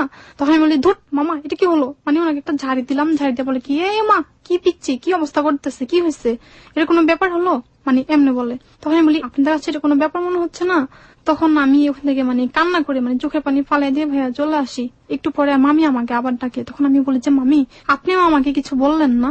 বলে কি বলবো, এগুলো এমনই, মানে এটা তাদের কাছে কোন ব্যাপার না, মানে ওই পরিবেশটা ভাইয়া এরকমই ছিল। ওকে, আপনি যখন ওই বাসায় গিয়ে আশ্রয় চাইলেন তারপর ওই ভদ্র মহিলা দুজন কি করলো? ওই দেখেন মামা আমার সাথে এরকম আচরণ করলো, আমি ওনার মেয়ের মতো। তখন সে আপুটা আমাকে রাতের বেলা থাকতে দেয়, সকাল হয়ে যায়। তখন ওই যে খালার একজন বোনও ছিল ওই দিন। তখন ওই বোন এসে আমাকে জিজ্ঞেস করে যে কি রাস্তা আমাদের আখিকে আজকে আমরা দেখি না। পরে ওই মেয়েটা ঘর থেকে বাইরে এসে বলে যে আখি আমার ঘরে ঘুমাইছে আজকে। বলে কেন, যায় ওনাদের কাছে ঘুমাইছে। তখন বলে যে রাতের বেলা মেয়েটা খালা আমার কাছে চলে আসছে। বলে কেন, কি হয়েছে? তখন ওই আপুটা খালার কাছে বলল যে এত বড় মেয়ে, ওনাদের ছেলেগুলো এমন বড় বড় হয়েছে, গার্লফ্রেন্ড নিয়ে আসছে, এরকম অবস্থা, উনি বুড়ো হয়ে গেছে। এখন এই মেয়েটার দিকে নজর দিতে ওনার একটা বারো বাধা দিল না বিবেকে। উনি করছে কি একদম জিদ কইরা ওনার বোনকে গিয়া বলে যে এই তুই তোর স্বামীকে সামলাইতে পারস না, এই মেয়ে এত ছোট বাচ্চা মেয়ে, এই মেয়ের দিকে চোখ বাড়ায় আবার তোর জামাই। খালা বলার পরে ওই খালা আবার তখন আমাকে ডাক দিলে আমি আস্তে আস্তে ঘরে যাই। ঘরে গেলে ভাইয়া আমাকে বিছানা ঝাড়ু আছে না, এমন মারে আমার মনে হয় সমস্ত শরীর মানে খুব কাটা কাটা হয়ে যায়। কে মারে? যে মহিলা আপনাকে আশ্রয় দিয়েছিল? হ্যাঁ। কি বলে মারছিল? আমাকে কেন বলস নাই, আমাকে না বললা ওই ঘরে গিয়া ওই মেয়েকে কেন বললি? তখন আমি বলি যে খালা আমি আপনাদের ঘরে চিৎকার করি না এই ভয়ে, মানে ঘরে মানুষ, মানে উনি আমার কোনো কথাই শুনতেছেন, আমাকে খুব মারতেছে। এটা মারতেছে আর বলে যে বাইরে আমার ঘর থেকে, তোর মতো মেয়ে আমি আমার ঘরে রাখবো না। করছে ভালো কথা, কি হয়েছে, আর কোন বেটারা মনে হয় তোর এমন করে নাই, মানে এরকম কিছু একটা বলে। উনি মায়ের ঘর থেকে বাইর করে দেয়, বলে যা চলে যায় এখান থেকে, আর এখানে আসবি না। কিন্তু ভাই আমি তো পথ ঘাট কিচ্ছু চিনি না। সকালে আমাকে ঘর থেকে বাইর করে দেয়, নোকের দাগ অনেক আমার গলা টলার নিচে। হাঁটতে হাঁটতে প্রায় বিকাল 4টা বাজে যায়, কিন্তু আমি বাসা খুঁজে পাই না। মানে হাঁটতে হাঁটতে একসময় খুব টায়ার্ড হয়ে যায়, তো আমি করি কি হাত পা ছাইড়া দিয়া একটা বাসার সামনে বইসা পড়ি একদম। তখন একটা ছেলে এসে আমারে বলে তোর এই অবস্থা কেন, থেকে চুরি করে এসছে, কেউ হয়তো মারছে ভাবে, কি করছস বল। দেখুন আমি কোন থেকে চুরি করি না, আমি এমনি এখানে বসে আছি, চলে যেতেছি। বলে যা এখান থেকে তাড়াতাড়ি উঠে যা। তখন আমি এক সময় মানে উঠে চলে আসবো, তো এরকম সময়ে আমি সামনের দিকে নজর করে দেখি যে একটা বাসা। আমার মনে হলো যে আমি বাসাটা আগে কখনো আইছি, এর জন্য মনে হলো ওই যে বাসা থেকে আমি হারিয়ে যাই ওই বাসার একটা মেয়ে এই বাসায় কোচিং এ আসতো। তখন আমি মনে করলাম যে নিশ্চয়ই আশেপাশে কোথাও আছে। আমার মনে পড়লো যে পাশে গিয়ে আমি কাউকে কোথায় পাবো, নাম বলে হয়তো চিনবে না। তারপর আমি এখান থেকে চলে যাই, আস্তে আস্তে বাসাটা একসময় খুঁজে পাই, কলিং বেল টিপ দিই। কলিং বেল টিপ দিলে দেখি কি অন্য কেউ বাইরে এসছে, যে ওনারা এখানে নাই, চলে গেছে। ভাইয়া বিশ্বাস করবেন তখন যে কতটা অসহায় মনে হয়েছে আমার নিজেকে, মনে হয় যেন আমার কেউ মানে কেউ নাই আমার দুনিয়াতে, কেউ আসলে তো কেউ নাই, মানে খুব কান্না পাইতেছে। আর আমি সিঁড়ির নিচে বসে মানে এমন ভাবে কান্না করতেছি, মানে চিল্লে কাঁদতেছি। অনেক মানুষ আমাকে দেখতে আসছে, বলে এই মেয়েটা কে। তখন বলতেছি, কেউ বিশ্বাস করতেছে না, সবাই আমাকে চোর চোর বললাম, মানে নানান মানুষ নানান ধরনের কথা বলতেছে, কই থেকে আসছে কি বলে না বলে। তখন একসময় বলে এটা ধরে পিটা, মানে এইভাবে খুব ইয়া করতেছে। তো তখন আমি খুব হাতে পায়ে ধরে বলে যে বিশ্বাস করেন আমি চোর না, আমি এখানে কাজ করতাম, আমি হারিয়ে গেছি, এখন আমি অনেক কষ্ট করে। বলে তা হারিয়ে গেছো তো এতদিন পর কই থেকে আসছিস? তখন আমি বলি যারা আমাকে জোর করে নিয়ে গেছিল ওইখান থেকে আমি অনেক কষ্ট করে এতদিন পর পালে আসছি, তারা কেউ বিশ্বাস করতেছে না। তখন আবার হইলো কি, তাদের পাশের ফ্ল্যাটে আরেকজন ছিল, ওটা ছিল ওই আপুর বান্ধবী। সে আয়শা দেখছে আমাকে, দেখে চিনছে, দেখে বলে এই মেয়ে এতদিন পর কোত্থেকে আসলি তুই, যে কই ছিলি, কোথা থেকে আসছস এখন, এগুলা জিজ্ঞেস করে। তখন আমি তাদেরকে মিথ্যে বলি। মিথ্যাটা হচ্ছে এটা বলি যে তারা আমাকে জোর করে নিয়ে গেছে, গাড়িতে উঠে আমি অজ্ঞান অবস্থায় গেলাম, এরকম কিছু একটা বলে তখন ইয়ে করি। কারণ এজন্য যে যদি আমাকে মারে বা যদি আমাকে কোনো কিছু বলে, এর জন্য আর কি তখন একটা মিথ্যে বলছি। তবে আজ সত্যটা বলতেছি যে আমাকে জোর করে আমি স্বেচ্ছায় গেছি, ও যে আমাকে লোভ দেখে নিচ্ছে। কতদিন পরে আপনি ওখান থেকে বের হলেন? প্রায় 1.5 বছর পর। 1.5 বছর পরে। জি। এবং কতদিন যাবত আপনার বাড়ির সঙ্গে যোগাযোগ নেই, মাকে দেখেন না? এই তো 1.5 বছর পর। তো সব মিলিয়ে মার সঙ্গে 1.5 বছর দেখা হয় না, প্রায় 2 বছর। প্রায় 2 বছরের মতো। আসলে ওর কাছ থেকে হিসেব বের করাটা খুব মুশকিল, কারণ বুঝতেই পারছেন যে 10 থেকে 11 বছরের বাচ্চা, এবং ও বলছে আমি আলা ভোলা ছিলাম, আমি কিছু বুঝতাম না, আমার জীবনের রিয়েল ফ্যাক্ট যেগুলো ঘটেছে, অন্যায় অত্যাচার, সেগুলোই আমার কাছে মনে আছে। কত সালে হয়েছে, কোন মাসে ঘটনা ঘটেছে, সাল তারিখ সন ওর কাছ থেকে পাওয়াটা খুবই মুশকিল। ওকে, তারপর? যেহেতু আপুর বান্ধবী ছিল, ওই বান্ধবীরা ফোন নাম্বার দিয়ে গেছে, যদি আমাদের মেয়েটা কখনো আসে তাহলে তোরা আমাদেরকে এই নাম্বারে ফোন করিস। তারপর তাদের বাসায় ফোন করে, ফোন করলে বাসায় নিয়ে যায়, তারপর আমাকে খবর দেয়। মা আয়শা ভাইয়া বিশ্বাস করবেন, মানে আমাকে জ্বরে ধরে কান্না করে, আর যে বলে যে মা তুই হারিয়ে গেছিস, আমি তো ভাবছি তোকে আর কখনো পাবো না, মানে আমাকে অনেক কিছু জিজ্ঞেস করে। তখন তারা সবাই যখন আমাকে জিজ্ঞেস করলো যে তোকে কিভাবে কে নিচ্ছে, মানে এগুলো যখন জিজ্ঞেস করে, আমি তখন মানে এত কিছু কিভাবে বলবো, তখন আমার এত কথা বলার মতো তেমন কোনো ইয়া ছিল না। তখন আমি বাধ্য হয়ে মিথ্যেটাই বললাম যে তারা আমাকে জোর করে নিয়ে গেছে, আমি কিছু বলতে পারবো না, এটাই বলছি।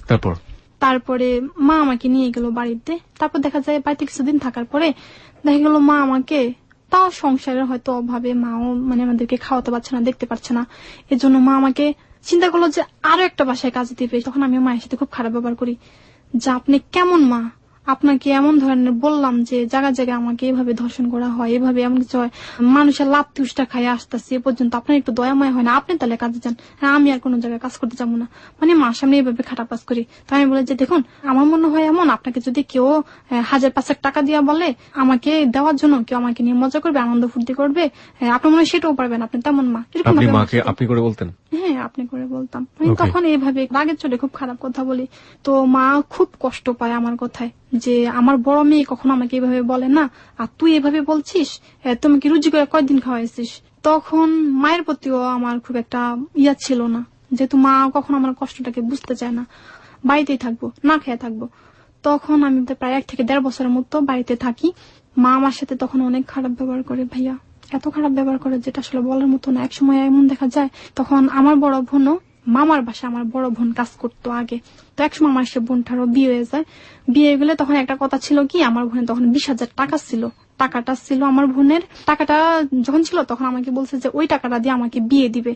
আর আমার বোন তো আর মানে বুড়ো হয়ে গেছে, অনেক বড় ছিল, আমাদের সবার বড়, বুড়ো হয়ে গেছে, সে ভাবছে হয়তো তার বিয়ে টিয়ে হবে না। কিন্তু দেখা গেছে একসময় বিয়ে হলো আমার একটা খালাতো ভাইয়ের কাছে। তো একসময় দেখা গেছে মানুষ নানান কথা বলছে, সেটা হচ্ছে যে 20,000 টাকা ছিল, সেই 20,000 টাকা দিয়ে আমার বোনের বিয়ে হয়ে গেছে। আর মানুষ বলতেছে যে তুই তো এমনি বয়স হয়েই গেছে, তোর জীবনটা তার এমনি শেষ হয়ে গেছে। আমার আবার মেজু খালার ছেলে আমার বড় খালার মেয়েকে বিয়ে করছে, তো বড় খালার মেয়ে আবার মরে গেছে, তাদের অনেক ছোট ছোট বাচ্চারা ছিল, তো এই বাচ্চাদেরকে সামলানোর জন্য আমার বোনকে আর কি বিয়ে করতে হলো। মানুষ আর কি এভাবে বলতো নানান কথা, যে তোদের জীবনটা তো এমনি গেছে, এখন এই যে ছোট মেয়েটা আছে আখি, তাকে তো বিয়ে দিতে হবে, তুই যে সব টাকা নিয়ে নিলি, মেয়েটাকে আমরা কিভাবে ইয়ে করবো, আমরা কত সাহায্য করব। বলার পরে আমার মা আর বোন বলে কি আমি নাকি মানুষের কাছে এটা সেটা বলতাম। তখন আমি বলেছি কি আশ্চর্য, এগুলো কোন ধরনের কথা, আমি মানুষকে কি বলবো, আর নিজের বিয়ের কথা আমি নিজে বলবো। তখন আমি একটু একটু বড় হয়, তখন ওই যে বলে মানে মেয়েদের যে একটা সমস্যা হয় সেটা আমার তখন হতে থাকলো। এতই খারাপ আচরণ করে মা আমার সাথে, তখন আমার জিদ হলো মায়ের উপর যে ধুর বাড়িতে থাকবো না, এখন থেকে আমি নিজের মতো নিজে চলবো। আর তখন একসময় আমি করি কি, বাসা থেকে আমি পালিয়ে চলে যাই, মাকে না বইলা। সেটা আমি গেলাম কোথায়, একজন ভদ্র মহিলা, ওনার ফোন নাম্বার আমার কাছে ছিল, আমি ওনার সাথে যোগাযোগ করে ওনার বাসায় চলে গেছি। তখন আমার মানে প্ল্যানটা এমন ছিল যে আমি কাজ করব, কাজ করে আমি নিজের পায়ে নিজে দাঁড়াবো, তারপর আমি বিয়ে করব। আবার মা আমাকে আরেকটা কথা বলতো, সেটা হচ্ছে কি, আমার যে 20,000 টাকা আছে বড় মেয়ের, এই টাকাটা দিয়ে আমি কখনো, তুই আশা করিস না যে তোকে আমি বিয়ে দিব, তুই কখনো জামাইয়ের আশা করিস না আমার কাছে, মানে এই টাকা থেকে আমি তো কখনো তোকে বিয়ে করবো না। 20,000 টাকা ছিল, এই টাকা দিয়ে আমার বড় বোনের বিয়ে হয়ে গেছে। বড় বোনের বিয়ে কার সঙ্গে হয়েছিল, কি করতো সে ছেলে? খালতো ভাইয়ের সাথে। কি করতো সে ছেলে? সিএনজি চালায়। সিএনজি চালাতো? হ্যাঁ। 20,000 টাকা দিয়ে বিয়ে হয়ে গেল? বিয়ে হয়েছে, ওনার অনেকগুলো বাচ্চাও আছে। আচ্ছা, তারপর? তারপরে আমার একসময় জিদ হলো যে ঠিক আছে আমি তাহলে নিজে পেয়ে নিজে দাঁড়াবো, আমি গার্মেন্টস এর কাজ করব। তখন ভাইয়া আরেকটা কথা বলি, সেটা হচ্ছে গ্রামের মানুষ ভাইয়া এমনিতেই বলে যে গার্মেন্টস এর যে মেয়েরা কাজ করে সেই মেয়েরা কখনো ভালো হয় না, ছেলে মেয়েরা একসাথে কাজ করে এই হয়েছে সে হয়েছে, মেয়েরা 10টা মেয়ে যেভাবে চলে একটা মেয়ে দেখে দেখে এসে খারাপই হয়ে যায়, এরকম কিছু একটা বললে তখন আমি বলি যে মেয়েরা মনে হয় সত্যি এমন খারাপ হয়ে যায়, আমি তাহলে মানে গার্মেন্টস কাজ করব না, আমি ভালো হতে চাই, খারাপ হতে চাই না আমি। তখন আমি বলি যে আমি ভিক্ষা করে খামো, তবু আমি গার্মেন্টস কাজ করবো না। আমার মনে হলো কি ভাইয়া জানেন, আল্লাহ পাক তখনই আমার এই কথাটা কবুল করে ফেলছে। মানে আমি শত চেষ্টা করি আমার গার্মেন্টস যাওয়াই হয় না। তো এরপর আমি করি কি, যে পাশে আমি যাই, ও যে বললাম বাড়ি থেকে আমি পালিয়ে গেছি, পালিয়ে সে ঝর্ণান্টির পাশে আমি কাজে যাই। কাজে গেলে ওইখানে আমার ইচ্ছা ছিল যে মাস কানিকের টাকা যদি জমা করি তাহলে আমি ওই টাকাটা দিয়ে গার্মেন্টস এ ভর্তি হয়ে যাব। ওইখানে গিয়ে আপনার মার কাছে ফোন করি যে মা আমি অমুক জায়গায় আছি, আপনি আমার জন্য চিন্তা করেন না। তখন মাও খুব রাগ হয় যে আমার কাছে না বলে গেছিস। তখন আমি একসময় বলি যে বেশি কথা বলেন না, আপনার জ্বালাতনে আমি কিন্তু বাড়ি থেকে পালিয়ে আসছি।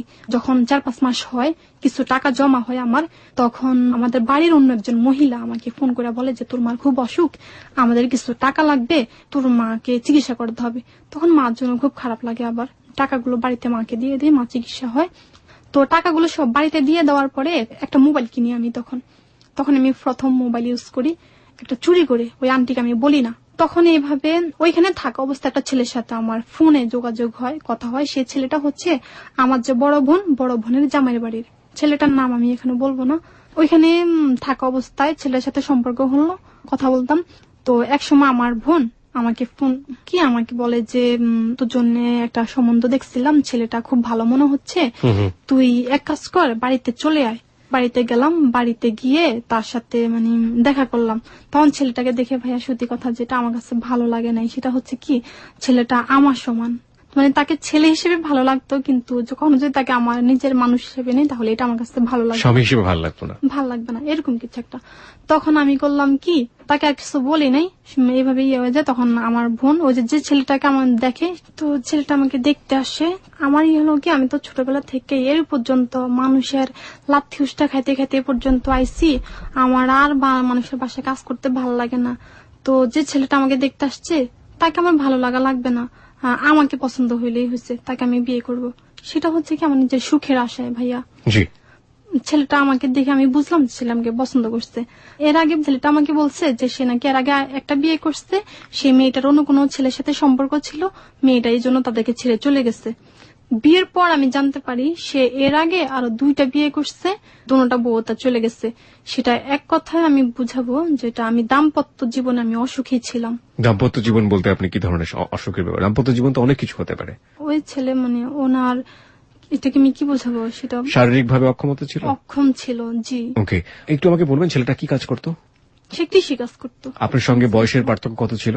আমার চেয়ে সে অনেক বয়স্ক, অনেক বয়স ছিল তার। কত বছর বয়সে আপনার বিয়ে হয়ে গেল? 18 কিংবা 19 বছর বয়স হবে। 18 বা 19 বছর বয়স, আপনি তখন সাবালিকা, আর ছেলেটার সাথে আপনার বয়সের পার্থক্য অনেক বেশি। আপনি যেটা বুঝলাম যে ছেলেটার আগে আরো 2টো বউ ছিল, এবং আপনি যেটা বলছেন যে শারীরিক ভাবে সে অক্ষম ছিল। ওকে, তারপর? তো আমি যখন বাসায় ঘরে যাই তখন সে আমাকে বলে জাহিদ তোমাকে একটা কথা বলবো। কি বলবেন বলেন। তখন সে আমাকে বলল ওই কথাটা যে আমার তো এরকম একটা সমস্যা আছে, তুমি চিন্তা করো না, ঠিক হয়ে যাবে। তখন আরেকটা কথা বলি ভাইয়া, তাদের বাড়িতে যখন আমি নতুন বউ হয়ে যাই তখন কিছু মানুষ আমাকে বলে যে এই মেয়েটার এবার পায়ের মধ্যে সিওল দিয়া বান্ধিয়ে রাখে যাতে সে কোনো দিকে না যেতে পারে। তখন আমার একটা সন্দেহ হলো যে এই কথা কেন বলছে, নিশ্চয়ই কোনো কারণ আছে। তো রাতে বেলা আমার মনটা ভালো ছিল না, ভালো তো ছিল না, এর মধ্যে সে আমাকে এরকম একটা বললো ভাইয়া। তখন আমার এত খারাপ লাগছে যে আমি কি করলাম, আমি সুখের আশায় তাকে বিয়ে করলাম, জীবনে এত কষ্ট পাইছি, যার সাথে বিয়ে হলো সে এরকম, এটা তো আমি তার কাছে আশা করি নাই। সুখের লাগিয়া এ ঘর বাঁধিনু অনলে পুড়িয়া গেল। ওকে, তখন খুব কান্না পায় যে আমি কাকে বিয়ে করলাম। তো যাই হোক, ওর সাথে আমার প্রায় 2 বছরের মতো সংসার কাটাই। ওর জন্য আমি অনেক কষ্ট করি, আমি নিজে তার জন্য অনেক টাকা নষ্ট করি, সে নিজে অনেক টাকা নষ্ট করে। আমার মা তাকে অনেক চিকিৎসা করায়, অনেক চেষ্টা করে তাকে ভালো করার জন্য, কিন্তু সে জন্ম থেকে হয়তো এমন ছিল। তো সে কখনো আগের ঘরে কোনো ছেলে মেয়ে ছিল না? কোনো ছেলে মেয়ে ছিল না। এই 2 বছরে আপনাদের কোনো ছেলে মেয়ে এসছে বা কোনো কিছু? না, তেমন কিছু ওর সাথে কখনো ভাইয়া যেটা বলে স্বামী স্ত্রীর যে সম্পর্কটা হয় সেটা কখনো ওর সাথে আমার হয় নাই। 2 ইয়ার্স কখনো হয়নি? না। ওকে, তারপর? তারপরে এক সময় আমি চিন্তা করলাম যে ভাই আমাকে আমার বাবা মা খুব কষ্ট করে বিয়ে দিছে, দেখা যাচ্ছে চাঁদা উঠে বিয়ে দিচ্ছে, এখন আমি এই সংসারটা কিভাবে ভাঙি। অনেক সময় যখন আমার বাবা মা দেখা গেছে আমাকে একটা চাপ দিল যে তুই কি করবি, তুই এখানে থাকবি নাকি চলে যাবি, তখন আমি করলাম কি যে ঠিক আছে চলে যাবো। আমি তাকে তালাক দিয়ে চলে আসলাম এক সময়। এরপরে আমি একটা বাসায় কাজ করি ভাইয়া, সেটা হচ্ছে কি সে হজ করতো প্রতি বছরে। ওইখান থেকে মানে আমার হাজবেন্ডের সাথে ইয়ে হয়ে যাবার পরে বাড়িতে কয়েক মাস থাকি, তাও বাড়িতে অভাব অনাটন, মানে বাবা মা তো আমাকে দেখতে পারতেছে না। বাবা কি চলে এসছেন মধ্যে? হ্যাঁ হ্যাঁ, এর মধ্যে তো বাবা আসছে। কতদিন পরে আসলো জীবনের প্রথম দেখলেন ওই বাবাকে? যে আমি হারিয়ে গেছি, আমার হারানো বিজ্ঞপ্তি পাইছে উনি রাজশাহী থেকে, তখন আমার বাবা আসছে বাড়িতে। জীবনের প্রথম বাবাকে দেখলেন তখন আপনার বয়স কত? 12 বছর বয়স। 12 বছর বয়সে বাবাকে দেখলেন। বাবাকে জিজ্ঞেস করেনি যে দিন কোথায় ছিল? জিজ্ঞেস করছে। তো কি বলেছে উনি? বলছে যে আমি রাজশাহী ছিলাম, এরকম মানে। উনি কি আরেকটা বিয়ে করেছিল ওখানে? হ্যাঁ, ওখানে আরেকটা বিয়ে করেছিল। আরেকটা সংসার। ওকে, হ্যাঁ, আপনার স্বামীকে আপনি তালাক দিলেন, তালাক দেওয়ার পরে আপনি আরেকটা বাসায় কাজ শুরু করলেন। তো আমি আরেকটা বাসায় কাজ করতে যাই, সেটা হচ্ছে ঢাকা ধানমন্ডির কথা বলছি। উনি এত ভদ্র মানুষ ছিল ভাইয়া, ওনাকে সবাই খুব ভয় পাইতো। উনি অনেক কোটিপতি ছিল। কি করতেন উনি? ওনার অনেকগুলো গ্যাস পাম্প আছে। গ্যাস পাম্প আছে। উনি কি জানি করে সেটা আমি জানি না, মানে অনেক ওকে, বড় বিজনেস করেন। আচ্ছা, ঠিক আছে, ওকে। তো উনি প্রতি বছরে হজ করতো। তো একদিন ওনাদের বাসায় যার একটা মেয়ে ছিল, সেই মেয়েটার নাম ছিল পপি। মেয়েটাকে আর আমাকে 2টা জামা বানিয়ে দেয়। সেটা হচ্ছে কি আমাদের দুজনের জামা, আমারটাকে ওর মেয়েটার খুব পছন্দ হয়ে যায়। তখন আমি করলাম কি, জামাটা বানিয়ে আনানোর পর আমি বলি যে ঠিক আছে পপি, দেখতো তোর থেকে আমার জামাটা কত সুন্দর। মানে এটা বললে সে খুব রাইগা যাইতেছে, এমনিতে আমার জামাটা তার পছন্দ, তার ভিতরে আমি তাকে খুব খেপাচ্ছি। তখন আমি করলাম কি, খুব সাজুগুজু করলাম, সাজুগুজু করে মেয়েটাকে আমি ছাদে যাবো, খেপাবো, এরকম কিছু একটা। তখন হইলো কি, ছাদে যাইতেছি, এমন সময় সে ভদ্রলোকটা বাসে চলে আসলো। তখন বিকাল বেলা সবাই ঘুমাচ্ছে, আর এমন সময় এসে লোকটা আমাকে মানে দেখতেছে যে মানে কি ব্যাপারে, তুই এত সাজুগুজু করে কই যেতেছিস। তখন আমি বলি যে ভাইয়া ছাদে। বলে ছাদে যাওয়া দরকার নেই, আমি এক কাপ চা খাবো, আমাকে চা বানিয়ে দেয়। আমি বলি মামা আপনি তো চা খান না। বলে আমি কি খাই তুই জানিস না, আমি তো কফি খাই, আমাকে কফি বানিয়ে দেয়। বলার পর ভাইয়া সেও আমার সাথে একটা দুর্বলতার সুযোগ নেয়। ভদ্রলোক মানে যিনি বিজনেস করেন এবং যাকে সবাই সম্মান করে, খুব সম্মান করে। উনি প্রতি বছর হজ করে, এত ভালো ভদ্র মানুষ সে। তারপর তো এক সময় অন্যদিন আবার হয় কি, আমি আমার রুমে ঘুমিয়ে থাকি, আমার একটা অভ্যাস, আমি চিত হয়ে সবসময় ঘুমাই।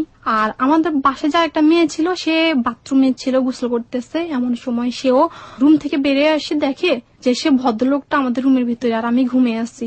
তখন মেয়েটাকে দেখে সে তাড়াতাড়ি বাইরে হয়ে গেছে। তখন মেয়েটা আমাকে তাড়াতাড়ি ঘুম থেকে ডাকে, বলে এই কি ঘুমিয়ে আছিস, দেখতো আঙ্কেল রুমে ঢুকছে, এরকম।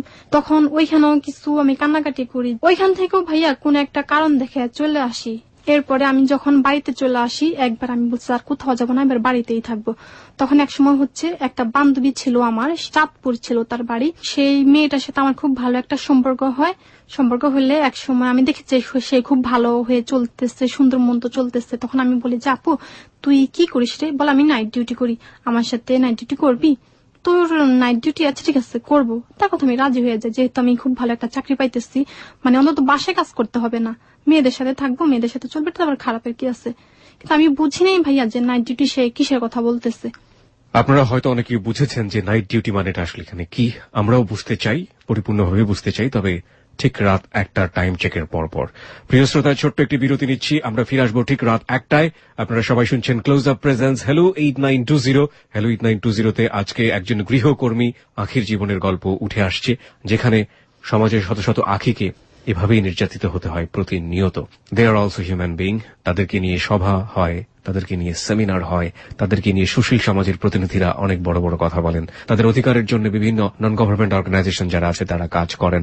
এবং তারপরও আমরা পত্রপত্রিকার পাতায় বছরের পর বছর, মাসের পর মাস, দিনের পর দিন সেই একই চিত্র দেখে থাকি। কারা করছেন এই কাজগুলো?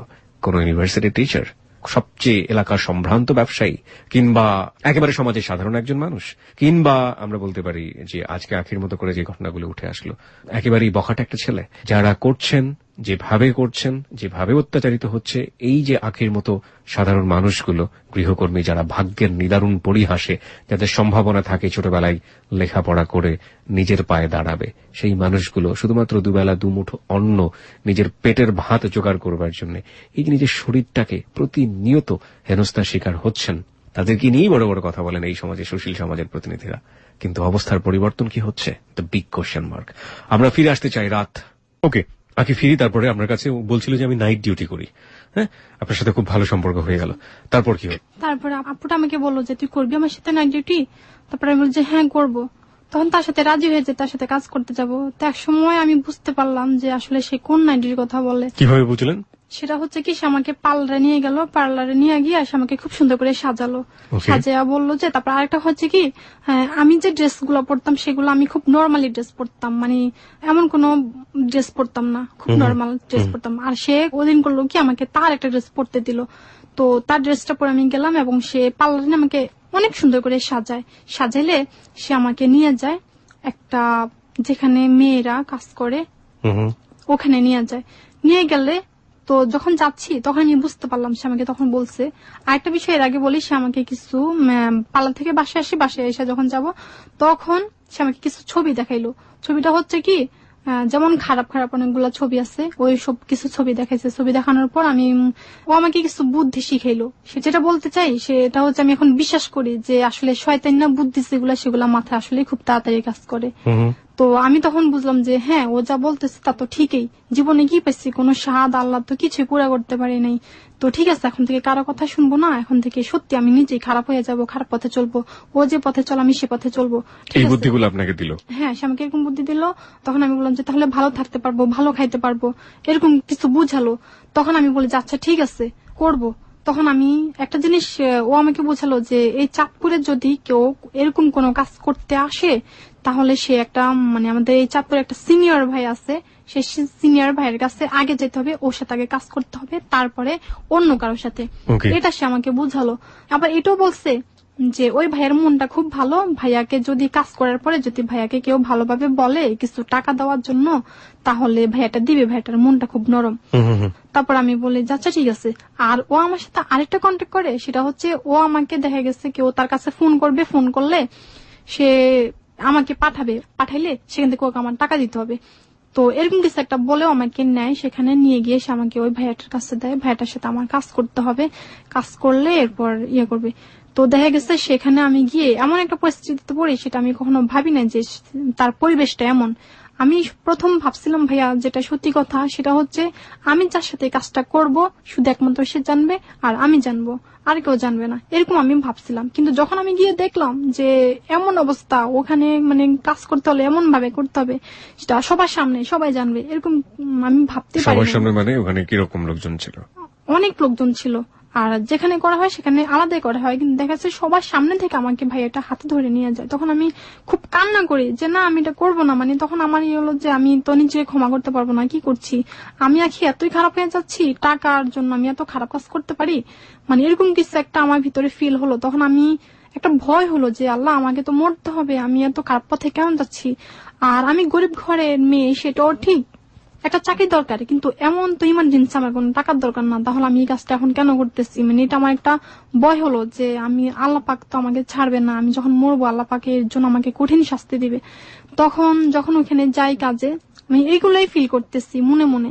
আর ভাইয়াটা তার প্রস্তুতি নিতেছে আমার সাথে এগুলা করার জন্য।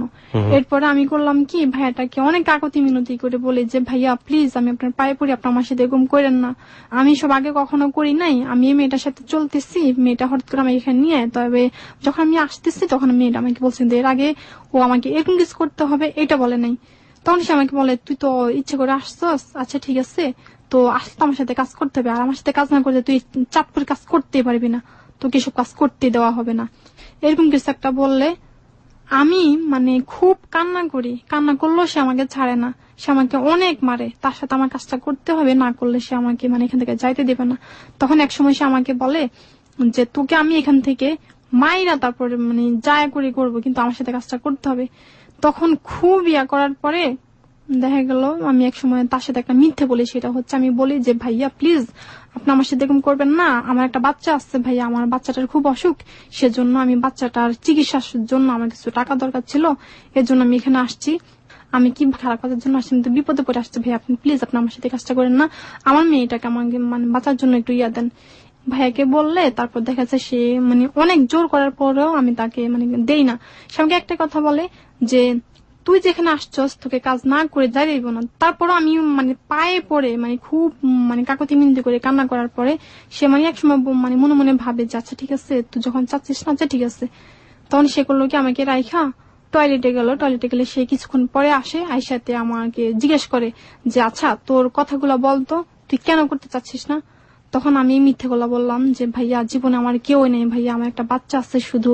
আসলে আমার ভাইয়া কোনো বাচ্চা ছিল না, সেটা আমি তাকে মিথ্যে বলছি মানে নিজেকে বাঁচার জন্য। মিথ্যে গলা যখন বলি তখন আমাকে ছাইরা দেয়। ছাইরা দিয়ে সে আমাকে করলো কি কিছু টাকা দিয়ে দিল, সেটা হচ্ছে 5,000 টাকা দেয়। 5,000 টাকা দিলে আমি ওই টাকাগুলো দিয়ে কিছু টাকা ঘরে দেই আর কিছু টাকা আমি নিজে খরচ করি। সেটা হচ্ছে সেই টাকাগুলো আমি সেলের কাজ শিখি। তো ওখান থেকে চলে আসি ভাইয়া। আর ওখানে হচ্ছে কি আমি যখন চলে আসি ওই মেয়েটার সাথে, মেয়েটা আমাকে জিজ্ঞেস করে যে কিরে তোর কাজ হইলো। তাই বলে হ্যাঁ হয়েছে। মেয়েটাকে আমি মিথ্যে বলি, বান্ধবীকে মিথ্যে বলি। এর জন্য সে যে আমার সাথে কন্ট্যাক্ট করছে তাকে এখন টাকা দিতে হবে। তখন ওর সাথে আমার 500 টাকা কন্ট্যাক্ট হয় যে 500 টাকা দিব, ওইখানে যাইতে হবে, গেলে ওকে যদি একটু ভালোভাবে বুঝিয়ে বলো তাহলে সে তোকে অনেক টাকা দিবে। এরকম কিছু একটা, ওর ভালো একটা মন আছে সেজন্য সে দুর্বলতার সুযোগটা আমি নিয়ে তার সাথে মিথ্যে বলে এরকম কিছু একটা বলি। তারপর সে আমাকে ছাইড়া দেয়, কাজটা সে আমাকে আর করে নাই। তো বান্ধবীকে যখন আমি ইচ্ছে করলে তাকে সত্যটা বলতে পারতাম, কিন্তু তাকে যে টাকা দিতে হবে এই জন্য আমি তাকে মিথ্যেও বলি। ওখান থেকে চলে আসি। চলে আসার পরে বাড়িতে থাকি আরো কিছুদিন থাকলে আমার ভাইয়ের একটা বন্ধু আসেন। তো বন্ধুটার সাথে আমার একটা ভালো সম্পর্ক হয়ে যায়। সেটা হচ্ছে আমার ভাইয়া ওর সাথে খুব উঠা বসা করে, সে রাজনীতি করতো, ওর সাথে খারাপ কাজে ও জড়ে যায় আমার ভাইয়া। তো একসময় দেখা যাচ্ছে কোন একটা কারণে আমার ভাইকে পুলিশে ধরে নিয়ে যায়। পুলিশে ধরে নিয়ে গেলে সেখানে কিছু কাজে জড়িত থাকে সেই ছেলেটার সাথে আমি মানে বন্ধুত্ব করলাম ইচ্ছে করে, যাতে সে আমার ভাইয়ের কোনো ক্ষতি না করে। আমার ভাইয়ের ও যে কাজে জড়িত ছিল সে মধ্যে আমার ভাইয়ের তার নামটা বলে দিচ্ছে যে আমার ভাই যখন পুলিশে ধরলে জিজ্ঞেস করে যে তোর সাথে এইসব কাজে কে কে জড়িত ছিল, তখন সে সবার নাম বলে দিলে তখন সেই ছেলেটা বলে যে তুই যখন আমার নামই বলছিস আমি তো তোকে এমনি ছাড়বো না, মানে এরকম গেছে একটা জিদ করে আমার ভাইয়ের উপর। তখন এই কথাটা সে আমাকে বললে আমি তখন বলি যে আচ্ছা ঠিক আছে, আমি ওর সাথে একটা বন্ধুত্ব সম্পর্ক করি যাতে সে মানে আমার ভাইয়ের সাথে এমন মানে কোনো আচরণ না করে, আমার ভাইয়ের কোনো ক্ষতি না করে, সেজন্য ইচ্ছে করে তার সাথে আমি বন্ধুত্বের সম্পর্কটা করি। তারপরে একসময় তার মায়ায় পড়ে যাই ভাইয়া, যেটা হচ্ছে সে আগে একটা মেয়েকে ভালোবাসতো, সেই মেয়েটাকে ভালোবেসে সে মানে অনেক কষ্ট পায়। তো কষ্ট পাওয়ার জন্য সে দুঃখগুলো আমার কাছে শেয়ার করলে দেখা গেল যে আমিও তার মায়ায় পড়ে যাই, তাকে ভালোবেসে সময় দেখা গেছে তার সাথে আমার এভাবে সম্পর্কটা যায় অনেকদিন। তো এক সময় তার সাথে আমার ফিজিক্যালি সমস্যাটা মানে হয়, কাজটা সে আমাদের বাড়িতে আসলে তার সাথে আমার এই কাজটা হলে তখন আমি মানে হয়ে যাই, যেটা আমার পেটে বাচ্চা চলে আসে একটা হয়, সে আমার কোনো পদ্ধতি নেয় না। তখন আমি যখন তাকে মানে পাচ্ছি না তখন সে টোটালি একবারে আমার মানে এই কাজটা হওয়ার পর সে আমার সাথে মানে ইয়ে করা ছেড়ে দিচ্ছে, মানে কথাবার্তা বলা ছেড়ে দিচ্ছে। ছেড়ে দেওয়ার পর দেখা গেল যে যখন আমি তার ইয়েটা পাচ্ছি না, মানে তার কাছ থেকে আর কোনো ফোন পাচ্ছি না বা ইয়ে পাচ্ছি না, তখন আমি নিজেকে ইয়ে করি। তখন আমি তার কাছে অনেকবার ফোন করি, সে আমার ফোন রিসিভ করে না বা সে আমাকে মানে খুব ইয়ে করতেছে, মানে এড়িয়ে যাচ্ছে। তারপরে ভাইয়া যখন ওর কাছ থেকে ভাই আমি ছাকাগুলা খাই, মানে এভাবে দিনের পর দিন ভাইয়া, যখন আমি প্রত্যেকটা মানুষের কাছে যখন আমি এভাবে আমি ইয়া পাইতেছি, কারোর কাছে সুখ পাইতেছি। প্রেগনেন্ট হওয়ার পর আপনি কি করলেন?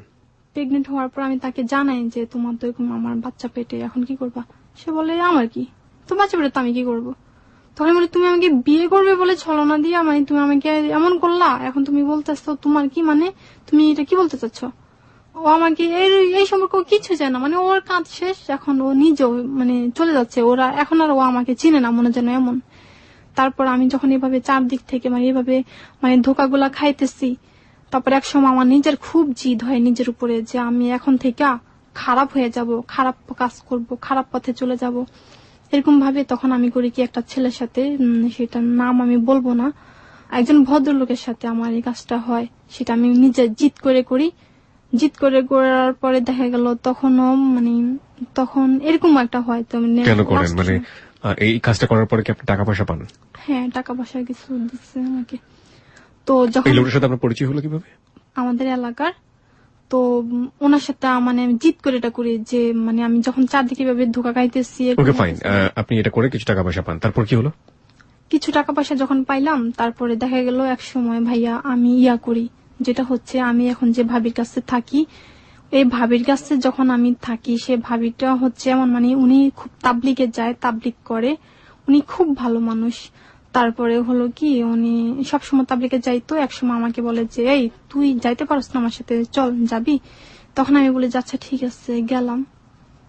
তারপর দেখা গেছে ভাইয়া প্রথম যেদিন আমি তালিমে যাই, সেই দিন আমি তাবলিগের আপারা এমন কিছু কথা বলে ভাইয়া, বিশ্বাস করবেন, সেটা হচ্ছে এমন কিছু কথা সেখানে বলে, আমার মনে হলো কি ভাইয়া সেই কথাগুলো আমাকে উদ্দেশ্য করে বলতেছে। আর আমার মনে হলো কি ভাইয়া সে আমাকে বলতেছে, আমার এটাই ফিল হলো যে আমাকে বলতেছে, মনে হয় যেন।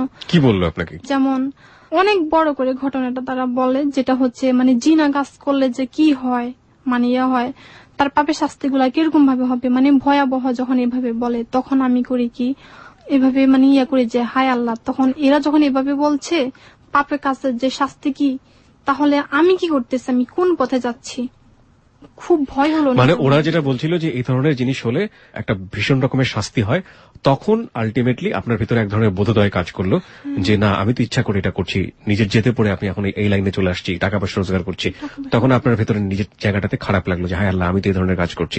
সেটাই বলছেন আপনি, তাই তো? হ্যাঁ, তারপর সেটা হচ্ছে ভাইয়া তারা এইভাবে বলে, যেটা হচ্ছে এই মুহূর্তে যদি কেউ খারাপ কাজে মানে ইয়া হয়, তাহলে মানে মাথা দিয়া যদি কেউ চিন্তা করে যে তুমি খারাপ কাজে যাবে, তাহলে আল্লাহ পাক ইচ্ছা করলে তোমাকে পাগল বানিয়ে দিতে পারে।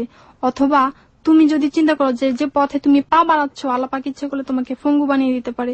যে হাতে তুমি খারাপ কাজ করবে, সে হাতটা আল্লাহ তোমার পঙ্গু করে দিতে পারে। মানে এরকম ভাবে যখন বলে ভাইয়া, তখন আমার ভিতরে ফিল হলো যে আমিও তো এসব কাজে জড়িয়ে যাচ্ছি, হায় আল্লাহ, তাহলে আমি কোন পথে যাচ্ছি, এখন আমি কি করব। তখন ভাইয়া আমি সবকিছু ছাড়া দিয়ে আমি ভালো হতে চাচ্ছি। আর আরেকটা হচ্ছে কি ভাইয়া, মানে ভালো তো হতে চাচ্ছি, ভালো এখন হয়েও গেছি ভাই, এখন আর আমি খারাপ কাজ করিও না, খারাপ পথে যাইও না। সেটা হচ্ছে এজন্য আমাকে আমার এই ভাবি অনেকটা পরিবর্তন করেছে।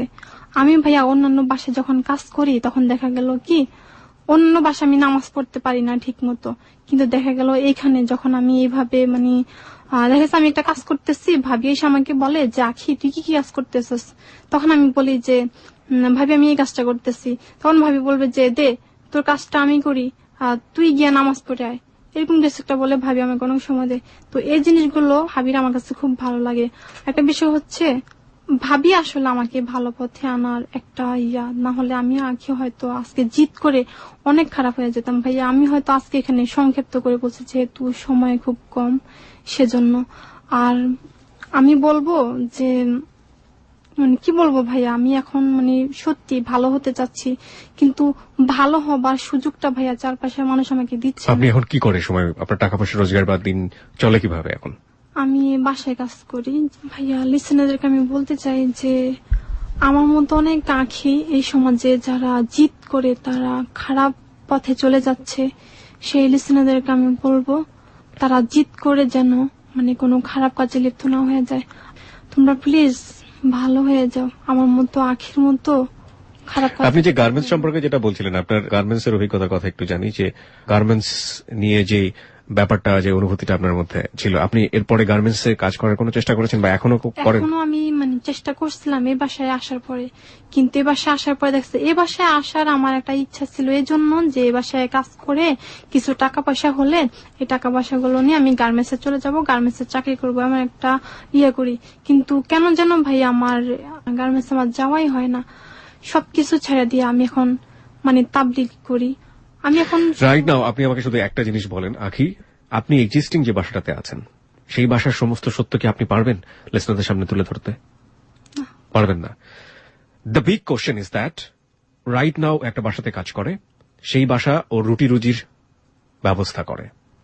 ওই বাসাটা নিয়ে আমি ওকে বলার জন্য অনেকবার বলেছিলাম, বাট ও বলবে না। সেই বাসার সমস্ত সত্য আমাদের সামনে আনা সম্ভব নয়, কারণ সেই বাসার গৃহকর্ত্রী কিংবা গৃহকর্তা যারা আছেন তারা শুনছেন, তাদের কোনো জিনিস হয়তো মনোভূত হবে বা কোনো কিছু হবে না, বা রিয়েল সত্যটাকে তারা হয়তো বা ওভাবে নিতে পারবেন না।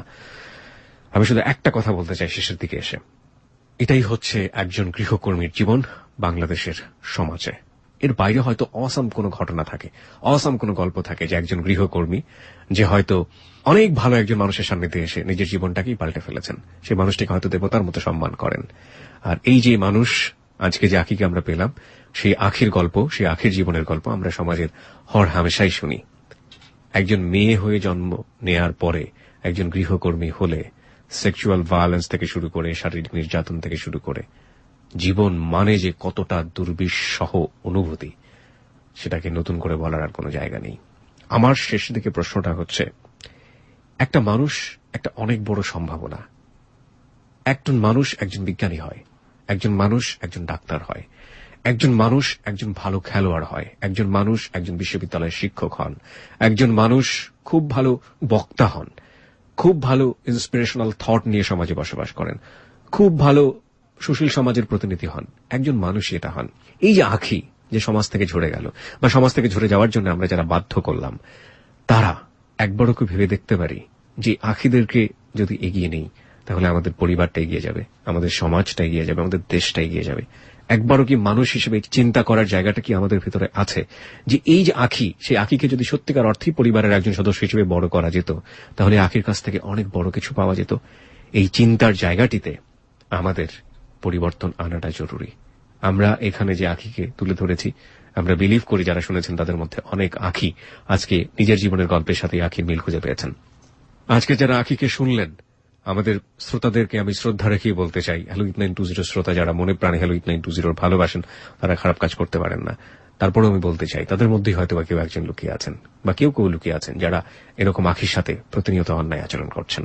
একবার একটু ভেবে দেখবেন কি, এরাও মানুষ, এদেরও ভালো মন্দের অনুভূতি আছে, এরাও কষ্ট পেলে কাঁদে, এদেরও ক্ষুধা পায়, এবং এরা যদি সম্ভাবনার দুয়ারে দাঁড়াতে পারত, একটা ভালো কাজ করে দেখুন না। একজন মানুষকে প্রতিপালন করার জন্য, একজন মানুষকে সুস্থ করে বাঁচার জন্য একটু পরিবেশ দিয়ে দেখুন না। আপনি যে অন্যায় আচরণ করে তাদের কাছ থেকে যে সুখানুভূতিটা নেওয়ার চেষ্টা করছেন, সেই ভালো কাজটা করে সেই যে সুখানুভূতি, সেই সুখানুভূতি তো এর চাইতে কয়েক হাজার গুণ বড়। আপনি একটু চেষ্টা করে দেখুন না। আখিকে নিয়ে জীবনের কোনো পরামর্শ আমি দিতে চাই না। আখির মধ্যে ভালো বোধ আছে। ওর জায়গা থেকে তাবলিগে গিয়েছে, তাবলিগ নিয়ে বলেছে, যখন ওকে এ ধরনের জেনার কথা বলা হচ্ছিল, এই ধরনের কথা বলা হচ্ছিল, তখন ওর ভেতরটা এফোর্ড ওপর হয়ে গিয়েছে। হায় হায়, আমি কি করছি। ও ভালোভাবে বাঁচতে চেয়েছে, প্রতিনিয়ত ওর ভিতরে বিবেক আছে, কিন্তু সমাজ ওকে দিচ্ছে না, পরিবার ওকে দিচ্ছে না, চারপাশটা ওকে দিচ্ছে না। আমরা যদি না জাগি মা, কেমনে সকাল হবে? এই আমি কিবরিয়া থেকে শুরু করে যারা আজকে শুনলেন এখানে, তাদের প্রত্যেককে বদলাতে হবে। আমরা আর কিছু না পারি। একটা কথা আছে না যে, জীবে দয়া করে যেই জন, সেই জন সে বিছে ঈশ্বর। আপনার চারপাশের মানুষের প্রতি শ্রদ্ধা দেখান, তাহলে দুনিয়াটা অনেক সুন্দর হয়ে যাবে, সৃষ্টিকর্তার কাছে আপনার গ্রহণযোগ্যতা বেড়ে যাবে। হ্যাঁ, তো আমি অনেক সম্মান রেখে বলতে চাই যে অনেক ধার্মিক লোককে পেয়েছি যারা এই ধরনের আচরণ করছেন, অনেক সুশীল সমাজের প্রতিনিধি পেয়েছি যারা এই ধরনের আচরণ করছেন। আমি বিশ্বাস করি না যে এই হ্যালো 8920 শুনে তাদের আচরণ পাল্টে যাবে, কিন্তু আমি বিলিভ করি অনেক বন্ধুই আছেন যারা হয়তো এই আখিদের দিকে হাত বাড়িয়ে দেবেন, যারা হয়তো তাদের ঘরের আখির প্রতি একটু হলেও আজকের পর থেকে সচেতন হবেন। ওই অতটুকুই আমরা সাফল্য মনে করতে চাই। আমরা একটা খুব সুন্দর সমাজের প্রত্যাশা করে আজকের এই হ্যালো 8920 আখির জীবনের গল্প শেষ করছি। একদিন পত্রিকার পাতায় এরকম খবর আমরা দেখতে চাই, একদিন রেডিওতে আমরা এরকম জীবনের গল্প শোনাতে চাই, যেখানে আখি এসে বলবে যে এই সমাজেরই একজন মানুষ, আমার কোথাও দাঁড়ানোর জায়গা ছিল না, সে আমাকে প্রতিপালন করেছে, সে আমাকে সুন্দরভাবে বাঁচার জায়গা করে দিয়েছে, আমাকে সমাজে তুলে নিয়ে এসেছে, আমার ভেতরে একটা সম্ভাবনার দুয়ার ছিল, সে দুয়ারটাকে সে উন্মুক্ত করে দিয়েছে, আমি মানুষ হিসেবে বাঁচতে পেরেছি এই সমাজেরই একজন মানুষের সহায়তায়। আমরা সেই দিনের অপেক্ষায় থাকলাম। এবং অসংখ্য অসংখ্য বন্ধু আজকে আমাদের এখানে জয়েন করেছেন ফেসবুকে। তাদের মধ্য থেকে দুইজনকে আমরা দিচ্ছি ক্লোজ আপের সৌজন্যে আকর্ষণীয় পুরস্কার। তবে তার আগে বলতে চাই, যারা অসংখ্য অসংখ্য কমেন্টস করেছেন, সেই সব কমেন্টস থেকে একজন বন্ধু আমাদেরকে লিখেছেন, বাচ্চু নামের একজন বন্ধু লিখেছেন যে আখির ঘটনা আজকে আমাদেরকে চোখ খুলে দিয়েছে। হৃদয় নামের একজন বন্ধু লিখেছে, আখির মতো গৃহকর্মী বাংলাদেশের অসংখ্য আনাচে কানাচে ছড়িয়ে আছে এবং তাদের প্রতি সদ্ব্যবহার করা আমাদের মানবিক দায়িত্ব। সুরঞ্জনা নামের একজন বন্ধু লিখেছেন যে আখি যে ঘটনাটি বর্ণনা দিল, সে ঘটনাটি আমার দেখা একটি ঘটনার কাছে কিছুই নয়। এরকম আরো অসংখ্য অসংখ্য কমেন্টস আমরা পেয়েছি। আপনি যদি এসে দেখতে চান তাহলে আপনি ঢু মারতে পারেন আমাদের ফেসবুক পেজে। লাগিল বটে, কিন্তু কেহি কৃতকার্য হইল না। আশ্চর্য! এই ব্যাপারে দেখিয়া হাসিতে হাসিতে বলিলেন, ছি ছি, ত্রণীয়ের ছেলে হইয়া তোমরা এই সামান্য কাজটা পারিলে না? এই দেখো, আমি গোলা তুলিয়া দিতেছি। এই বলিয়া তিনি একটা সোর লইয়া ওই গোলাতে বিদ্ধ করিলেন। তারপর শহরের পেছনে স্বর, তার পেছনে আর একটা স্বর পড়ে পড়ে এইভাবে বিদ্ধ করিয়া শেষের স্বরটি দাঁড়িয়া অক্লেশেই গোলা টানিয়া তুলিলেন। গোলা উঠান হইলে ব্রাহ্মণ কুয়ার মধ্যে নিজের আংটি ফেলিয়া তাহাও ওই রূপ কৌশলে উঠাইয়া আনিলেন। ব্যাপারে দেখিয়া সকলে তো অবাক। দেখিতে দেখিতে এ খবর চারিদিকে ছড়াইয়া